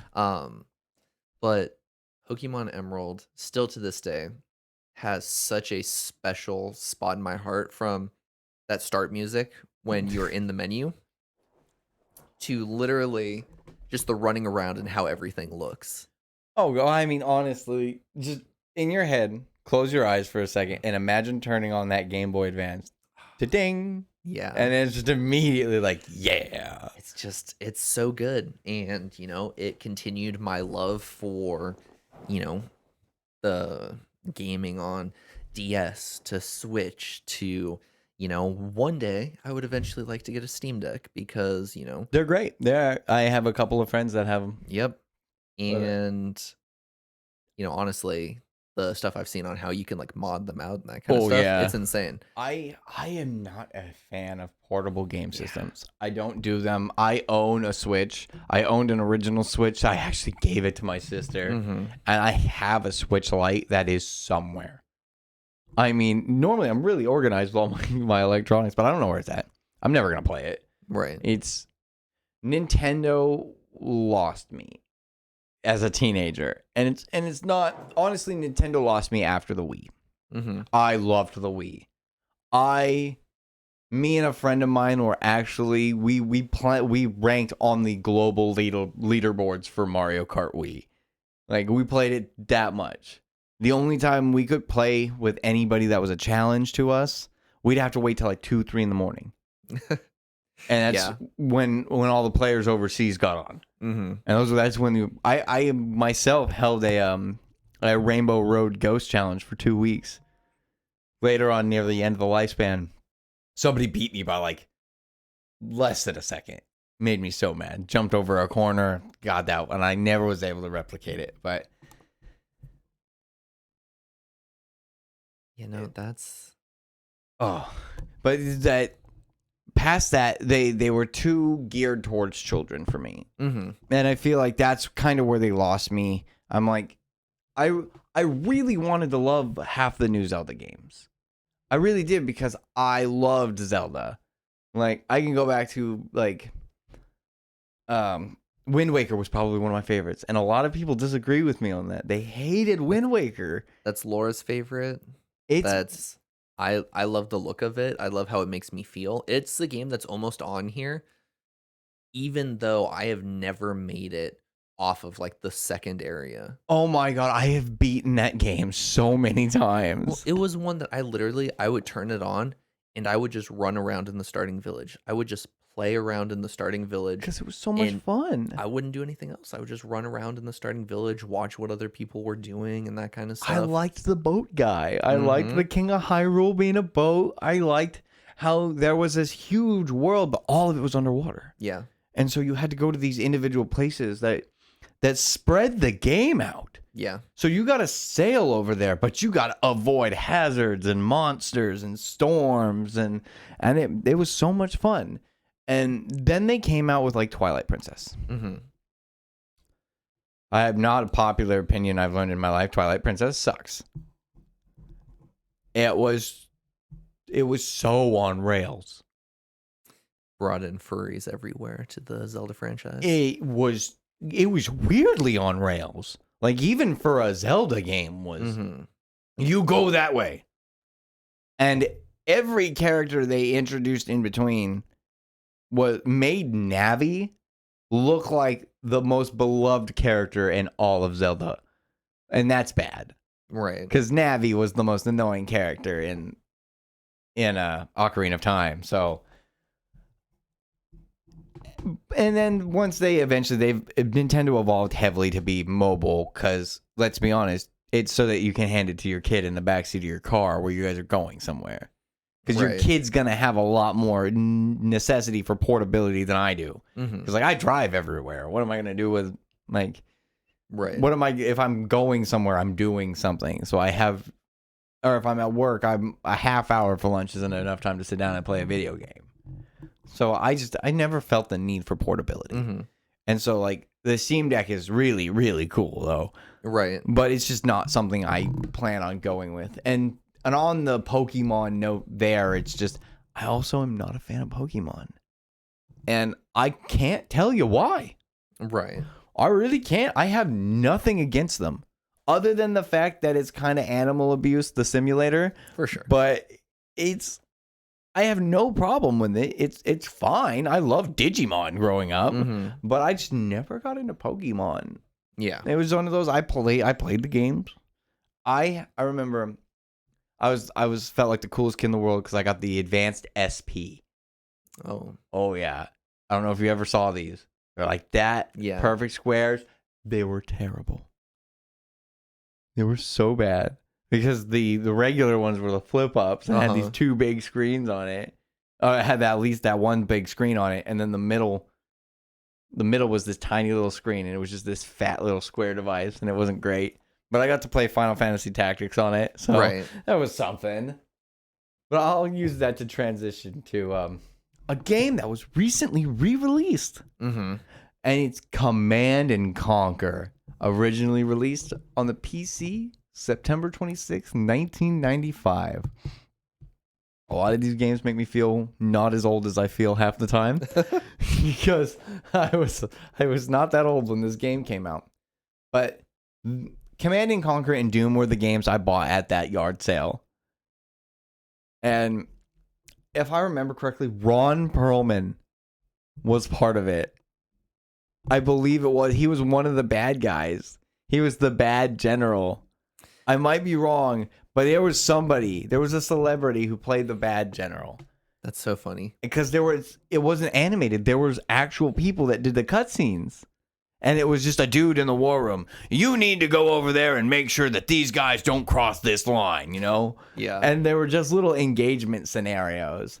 And it's funny, I actually, so as much as this is a game that made me, it was also the last game of this genre I really loved. It was this one and Age of Empires, the first one. Past that, I kind of lost my love for the RTS management style game. That's sad. I definitely feel like, and maybe it was just a special one to me because it was available on consoles, that kind of thing. Because I never really had a PC to play, growing up. But I was a big fan of Halo Wars.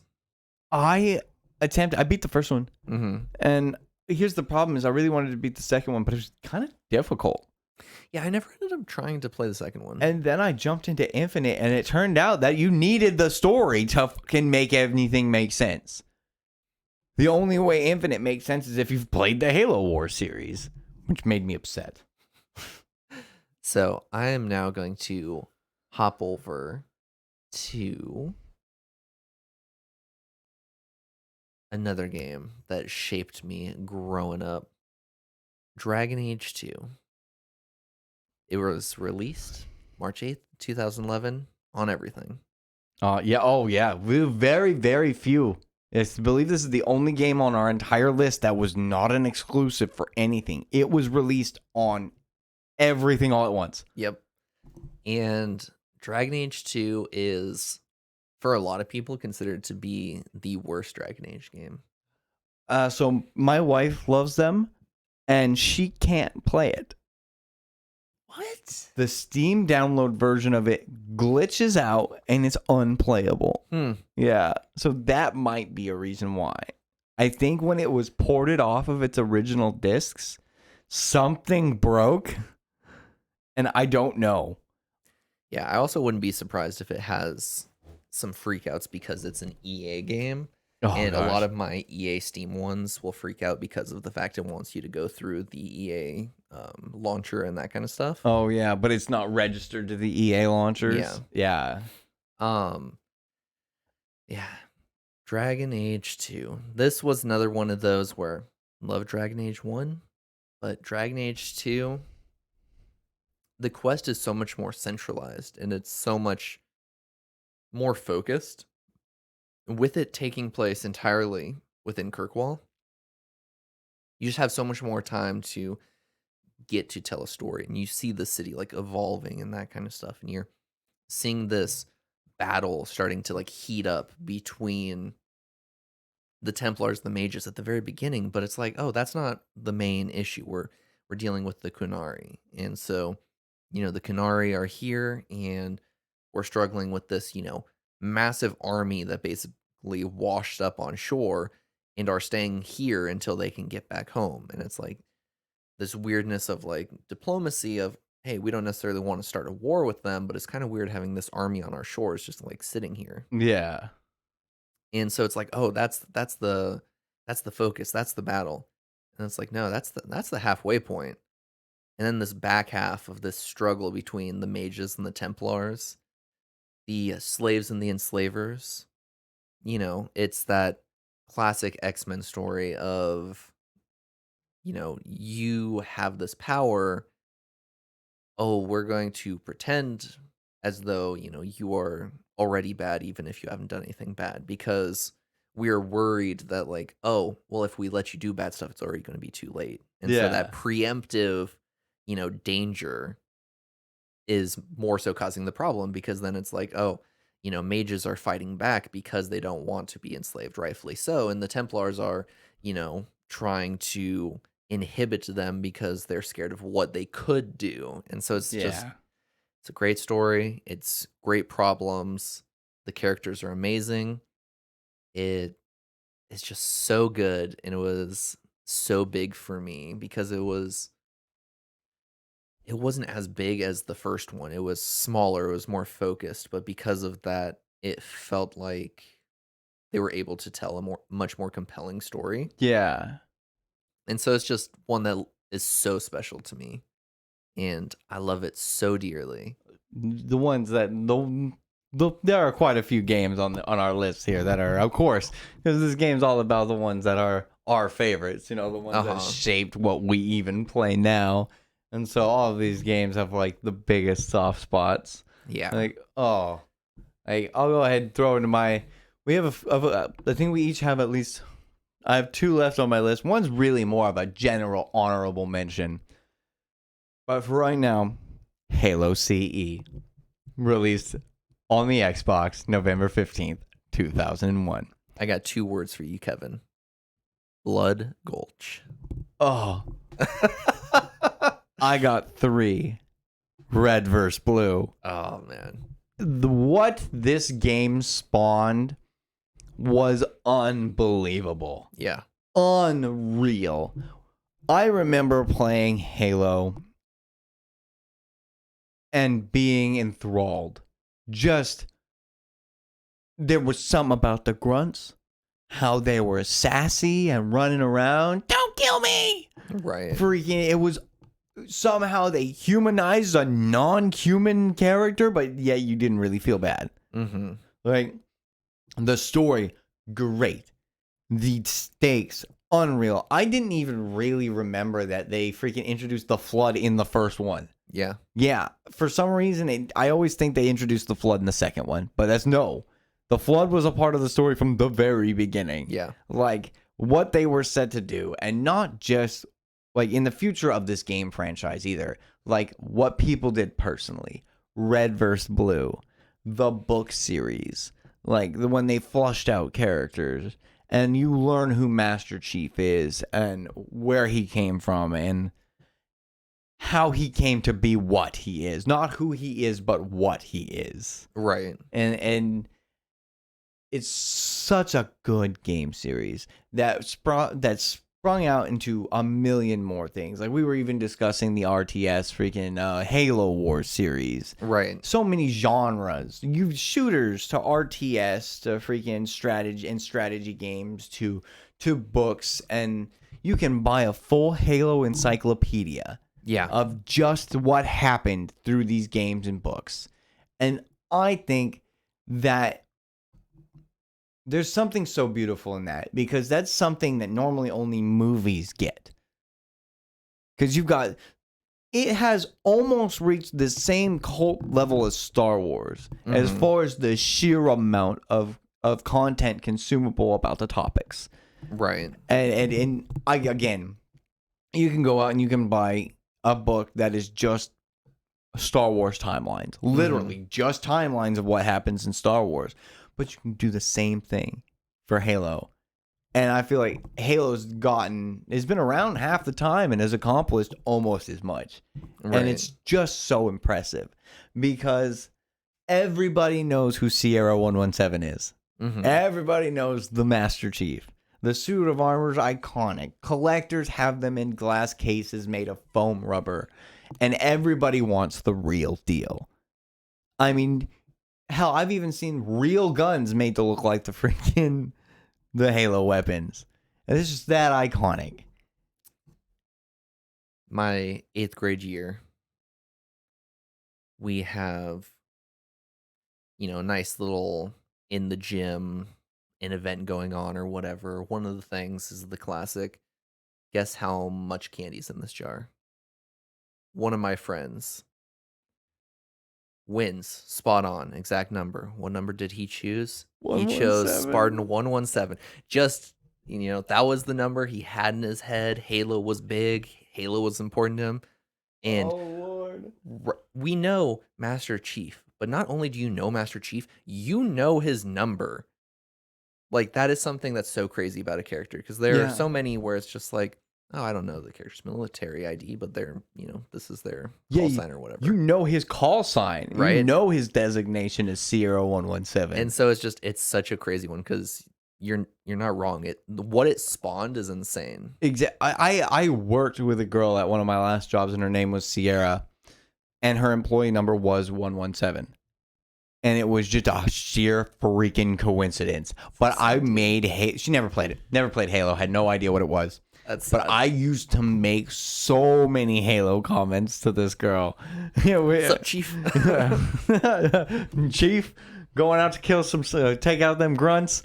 No idea what I was talking about, and I kind of liked it even more that she didn't know what I was talking about. But you're right, cultural revolution of style of game.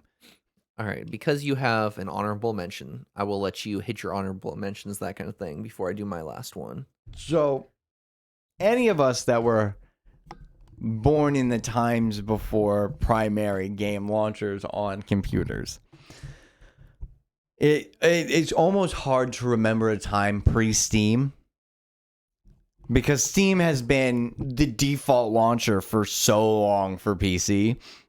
And I mean, even now you've got Epic and EA and all these other launchers, but this is pre-Steam. And so I'm talking about general internet flash games. Things that you used to find on addictinggames.com, Crazy Monkey, Weeble stuff. Yeah, Weeble stuff, E-Bombs World. Mm-hmm. I mean, we're talking like the original like gifts there too. But I have a couple in particular. So Flash games were really brought around 1999.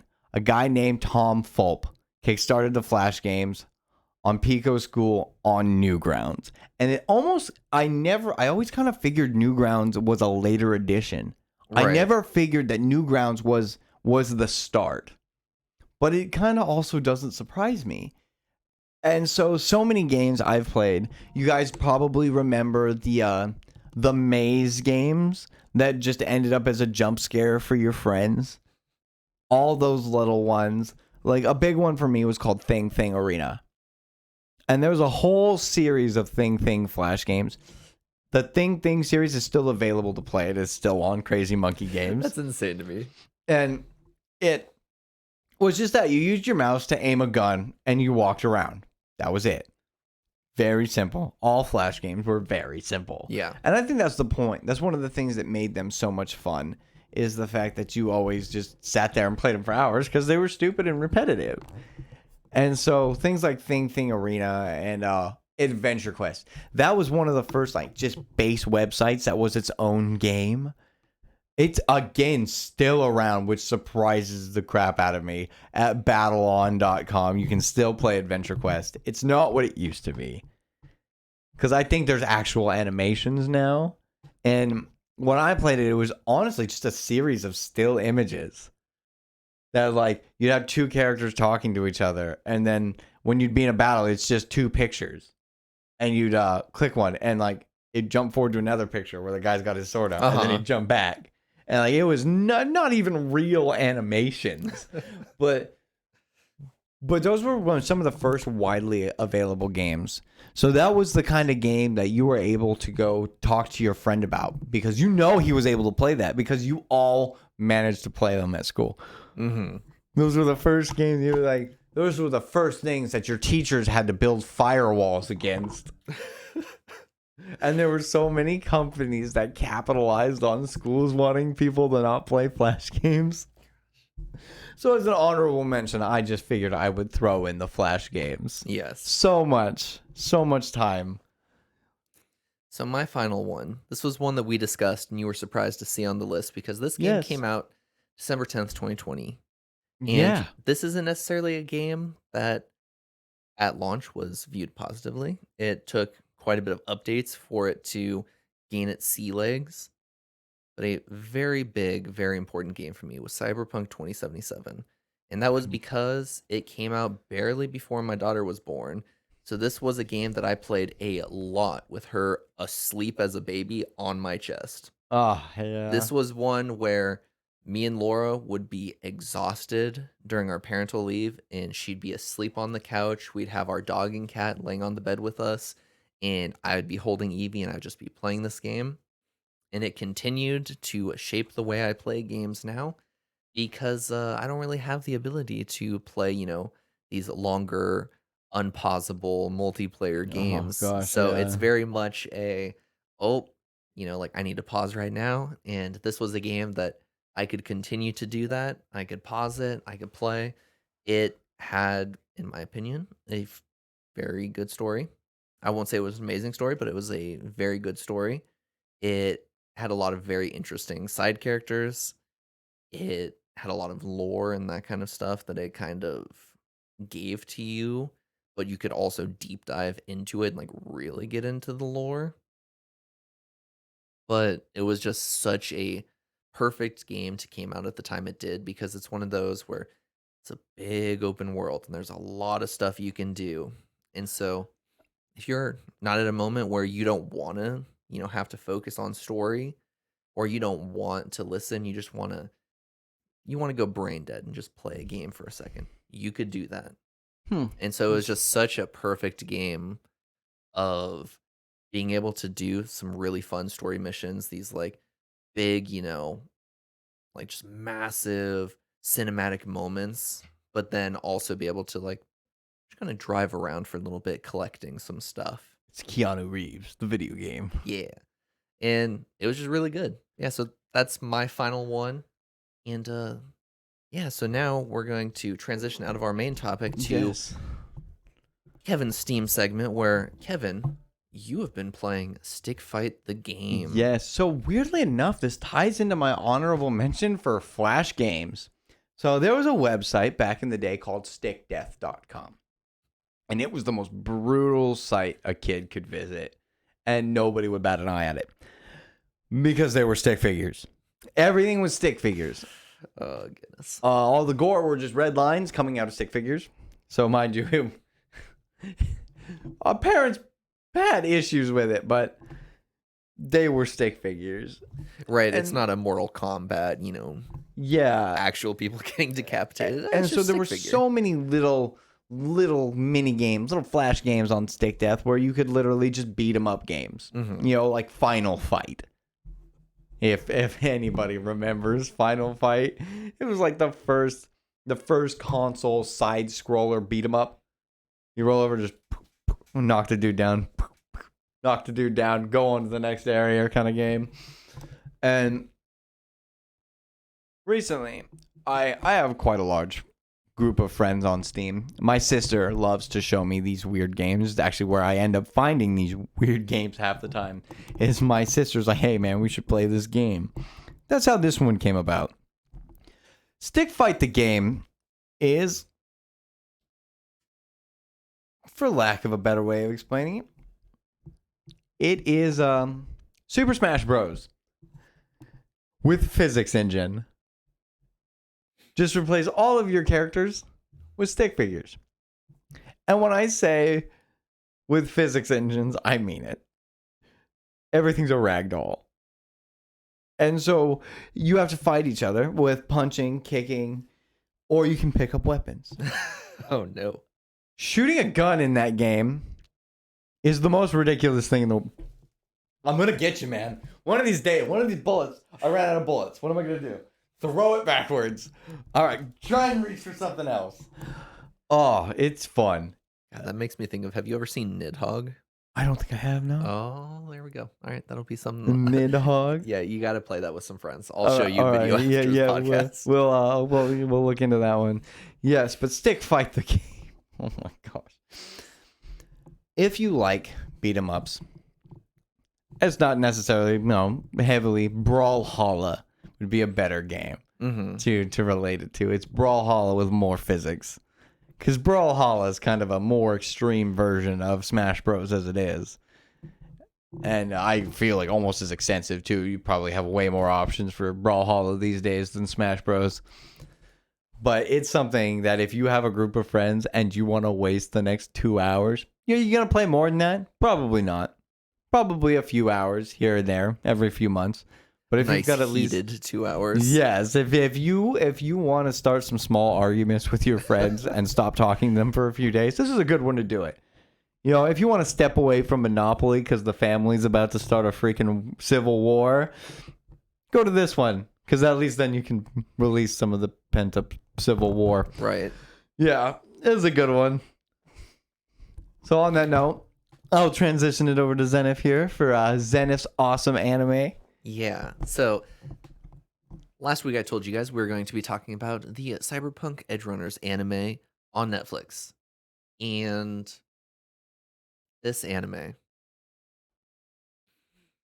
it's one of those that it takes place before Cyberpunk 2077.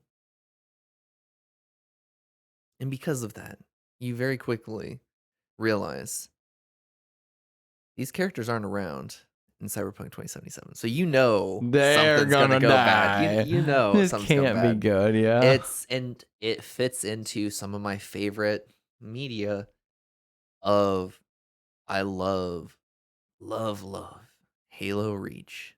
oh god, And that hopelessness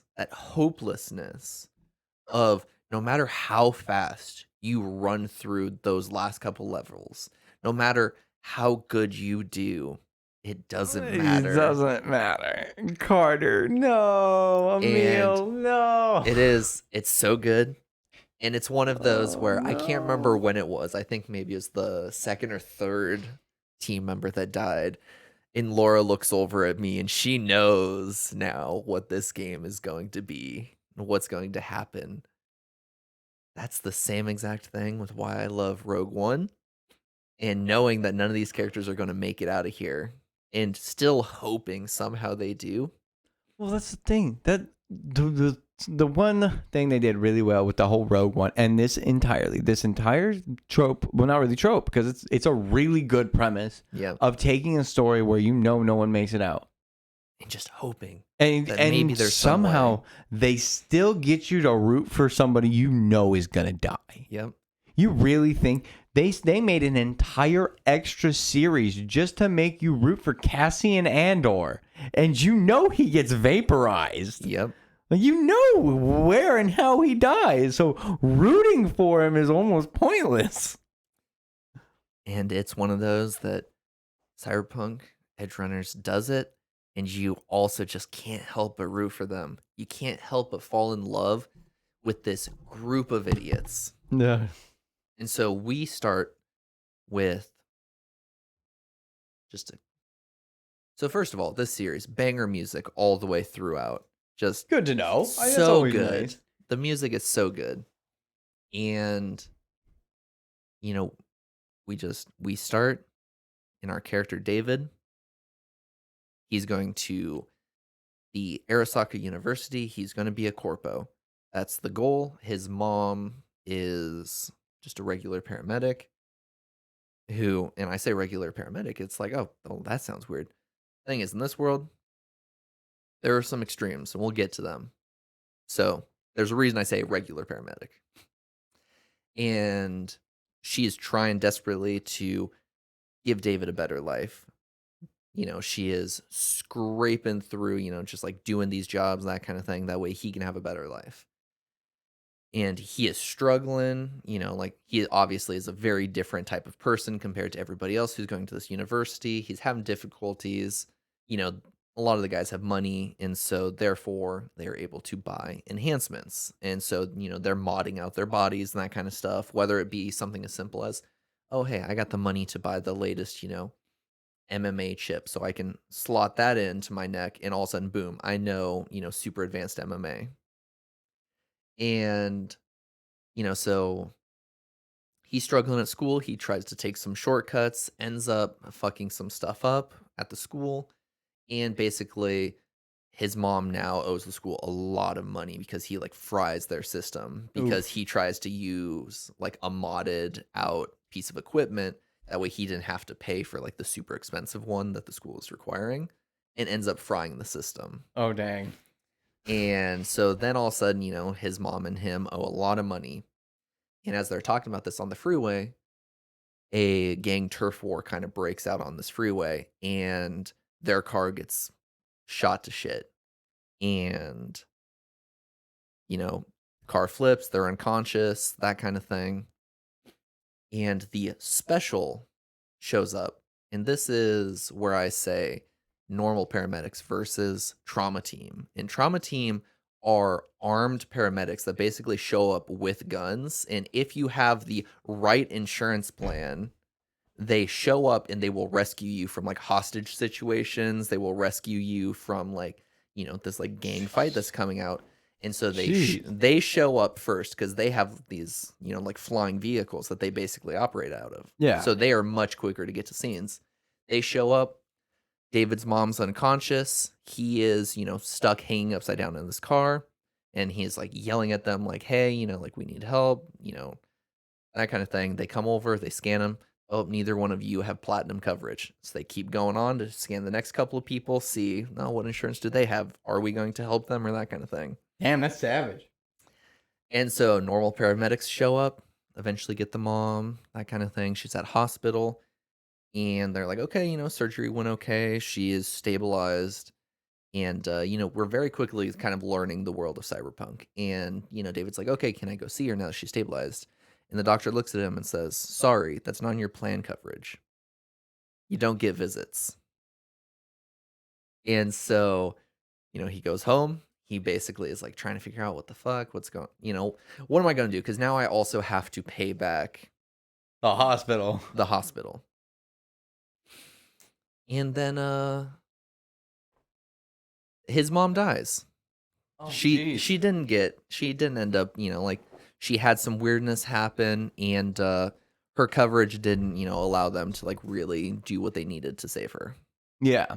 And so she dies and now he has all of this debt and he's got to figure out the school thing. And so he finds something when he's going through the house, basically kind of trying to see what bills can I pay right now? What bills do I need to pay? What can I sell? And that kind of stuff, start to get some money. And he finds within his mom's stuff this implant. And he's like, oh man, this is like super like major implant. Like this is military grade stuff. So he goes to a Ripper Doc buddy of his. And it's like, oh, how much can I get for this, that kind of thing. And he's like, I'm not going to be able to sell it for much because honestly, this thing's going to turn you into like a cyber psycho immediately. Like you have to have like super military training for this to not like just fry your brain. Yeah. And so there's this concept within the world that we start to hear about called cyber psychosis. And this is basically the more you like modify your body to no longer be human, the more it fucks with your brain and you eventually just like snap and go crazy. And so it's a very normal thing for all of a sudden it's like, oh, there's a cyber psycho attack happening at the mall. And so, like somebody just like snaps and then they just start killing people. Jeez. And so he's like, yeah, I'm not going to be able to sell it for very much because, anybody who uses this basically will get a use out of it before they snap. And so, he's like, okay, well, fuck it. I'll make you a deal. You put that on me. And if I go cyber psycho and I'm killed, you get it for free. Like I will give it to you. And he's like, all right.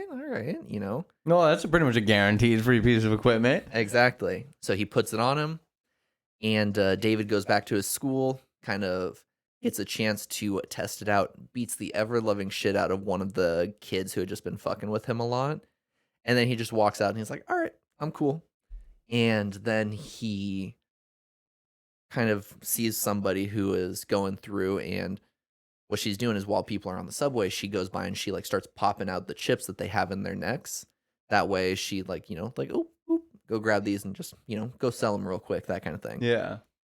And so she tries to pull from him and he catches her. He uses his implant, which basically makes it to where he can freeze time almost. And so he like slows time down and he can like zoom around and do stuff. And so basically he catches her. She's like, okay, you want to join in on this? Because, he's desperate for money, that kind of thing. So he's like, hey, show me how to make some money, that kind of thing. He's basically given up on school. He is just going to... He's done. He's going to basically try and pay the bills that he has. He's going to just avoid school and that kind of thing, try and avoid that big expense. And he's going to try joining this crew. And so, you know, we're introduced to Lucy, and she goes through, she's kind of giving him the ropes. He's used the machine, that kind of stuff. And I can't remember. It's something like he uses it 8 times in a day. And he ends up like getting this like crazy nosebleed and faints. And so she takes him to the Ripper doc because she's like, okay, where's your I think they're called immunoblockers or whatever. It's basically, you know, a medicine that you take to kind of deal with the fact you're adding implants to your body and that kind of stuff. Yeah. And he's like, oh, the doc didn't give me any. She's like, ah, okay. That would explain a lot. Yep. And so she goes and, she gets him the meds, that kind of thing. And basically the dude's like, how did you use this twice, let alone 8 times, without just frying your brain? And so we kind of get this idea that David has a ability to kind of, use these implants, beyond what like a normal person could. Yeah. Um, and so we slowly we meet the group. We find out that, oh, hey, his mom had found this piece of equipment and she was going to sell it to this group for some money to like, kind of make some cash on the backside because, she was a paramedic and she rescued the person who was transporting this. And so it went missing, that kind of thing. And she was supposed to be selling it to this group. And so they find David with it already pre-installed. And so he's like, what the fuck? Like I already paid for this. That's mine. And so he's like, okay, you're joining our group and you're going to work that off. More debt. And so he joins the group and, he falls into this group. It's pretty cool. You have, main boss man who big old like cybernetic arms. He's just, you can tell he mods the shit out of himself. Yeah. You have, his right hand lady who, she also, pretty buff, she's modded herself out too. We have this crazy dude who's got these like wild, like twice as long as they should be arms, who, he's like always doing like weird shit, and he also super into modding himself and that kind of thing. And we have a Netrunner girl who, she's basically their hacker, that kind of stuff. Yeah. And later on we meet a character called Rebecca, who she is, like a heavy gunner, that kind of thing. And, we start to spend some time with the crew. We kind of, start to see the world, and their fixer, who is basically the person who gives them jobs, that kind of thing. His name's Faraday. He is voiced by Giancarlo Esposito. No idea who that is. He is the general in The Mandalorian, the first season. Oh, okay. Yeah. So just super cool voice. Great actor. And so, he's like, okay, you guys, your mission is we need to find out about, special Arasaka shipment. And, in order to do that, we need you guys to steal the locational details from this vehicle. And so they go through, they're doing missions, that kind of stuff. And they end up fucking it up. And so they're like, okay, rather than stealing the car of this executive, why don't we just kidnap the executive? Yeah. And so they kidnap the executive. They're like going through, basically, they got like a brain scan going, and Lucy is like inside, or no, it's the other girl is inside of his head, basically looking for the information that they need. And main boss man starts to have difficulties, and he at this point you've like seen a couple times where like he's like started like trembling and shaking, and he has a brief moment where he slips into cyberpsychosis, and he just like punches the their hacker while she's under, and so it drops the like EMP that they basically have to where the executive's radar is not getting out. Yeah. And so all of a sudden Trauma Team's on the way. They're like, okay, we need to get out. We need to run. Because Trauma Team is just, Trauma Team's also the same people they call in when a cyber psycho happens, because they murder everything. Yeah, they're just the people they call the merc things. And so they, David gets Lucy out of there, and he's going to go back, and he's going to get Big Boss Man. But at this point, Big Boss Man has basically gone full cyber psycho. And at this point we have a couple characters that die, and so it's just like, damn, dude, they managed to get out of there, and we've lost Big Boss Man, we've lost his right hand lady, and we've lost guy with the long arms. Yeah. And so it's like, fuck, dude, we're just like Losing a people. fair bit of like half the characters have dropped at this point. Dang. And then all of a sudden it cuts to like 2 years later, and David has he's implanted the fuck up. Like he's big, he's added a lot of different just mods to his body. Lucy, she has stopped working with the group because when their last hacker kind of got, knocked the fuck out while she was under by Big Boss Man, she had to hop in instead because she is kind of like their backup hacker. Yeah. And she found out that David is deep in Arasaka files for like, oh, hey, he is able to use this one piece of equipment. They basically been keeping eyes on him. They're like, oh, he can use that one piece of equipment that What else should have can he killed use? him by Yeah. now. We have this new experimental one that we want to use him for. And so she like deletes all of that like out of the Arasaka system and creates this like black hole. So Arasaka starts looking for her because they're like, oh, like who managed to hack into our systems and like just erase stuff. Yeah. And so they start looking for her. And, we're seeing the new group, Rebecca is a lot more of a part of it. They add they add a wheelman who's their driver, that kind of thing, who's just got this like really good like cowboy accent. Yeah. And it's super just like, okay, we got this new team kind of getting used to it. And you slowly start like, you're like, things are not going good because Faraday, their fixer who's supposed to be giving them missions, has started like accepting these back deals of like Militech thinks that he's working with them, but he's started talking to Arasaka about delivering both Lucy and David to them. Yeah.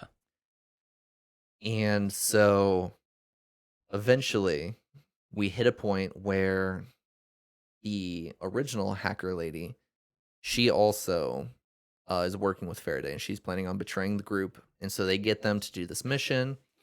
They're taking out this Militech target, and there's this like big like exoskeleton suit basically. Yeah. And then all of a sudden a bunch of reinforcements show up, and they're like, oh, the only way we're getting out of this situation, David, is if you hop into the suit.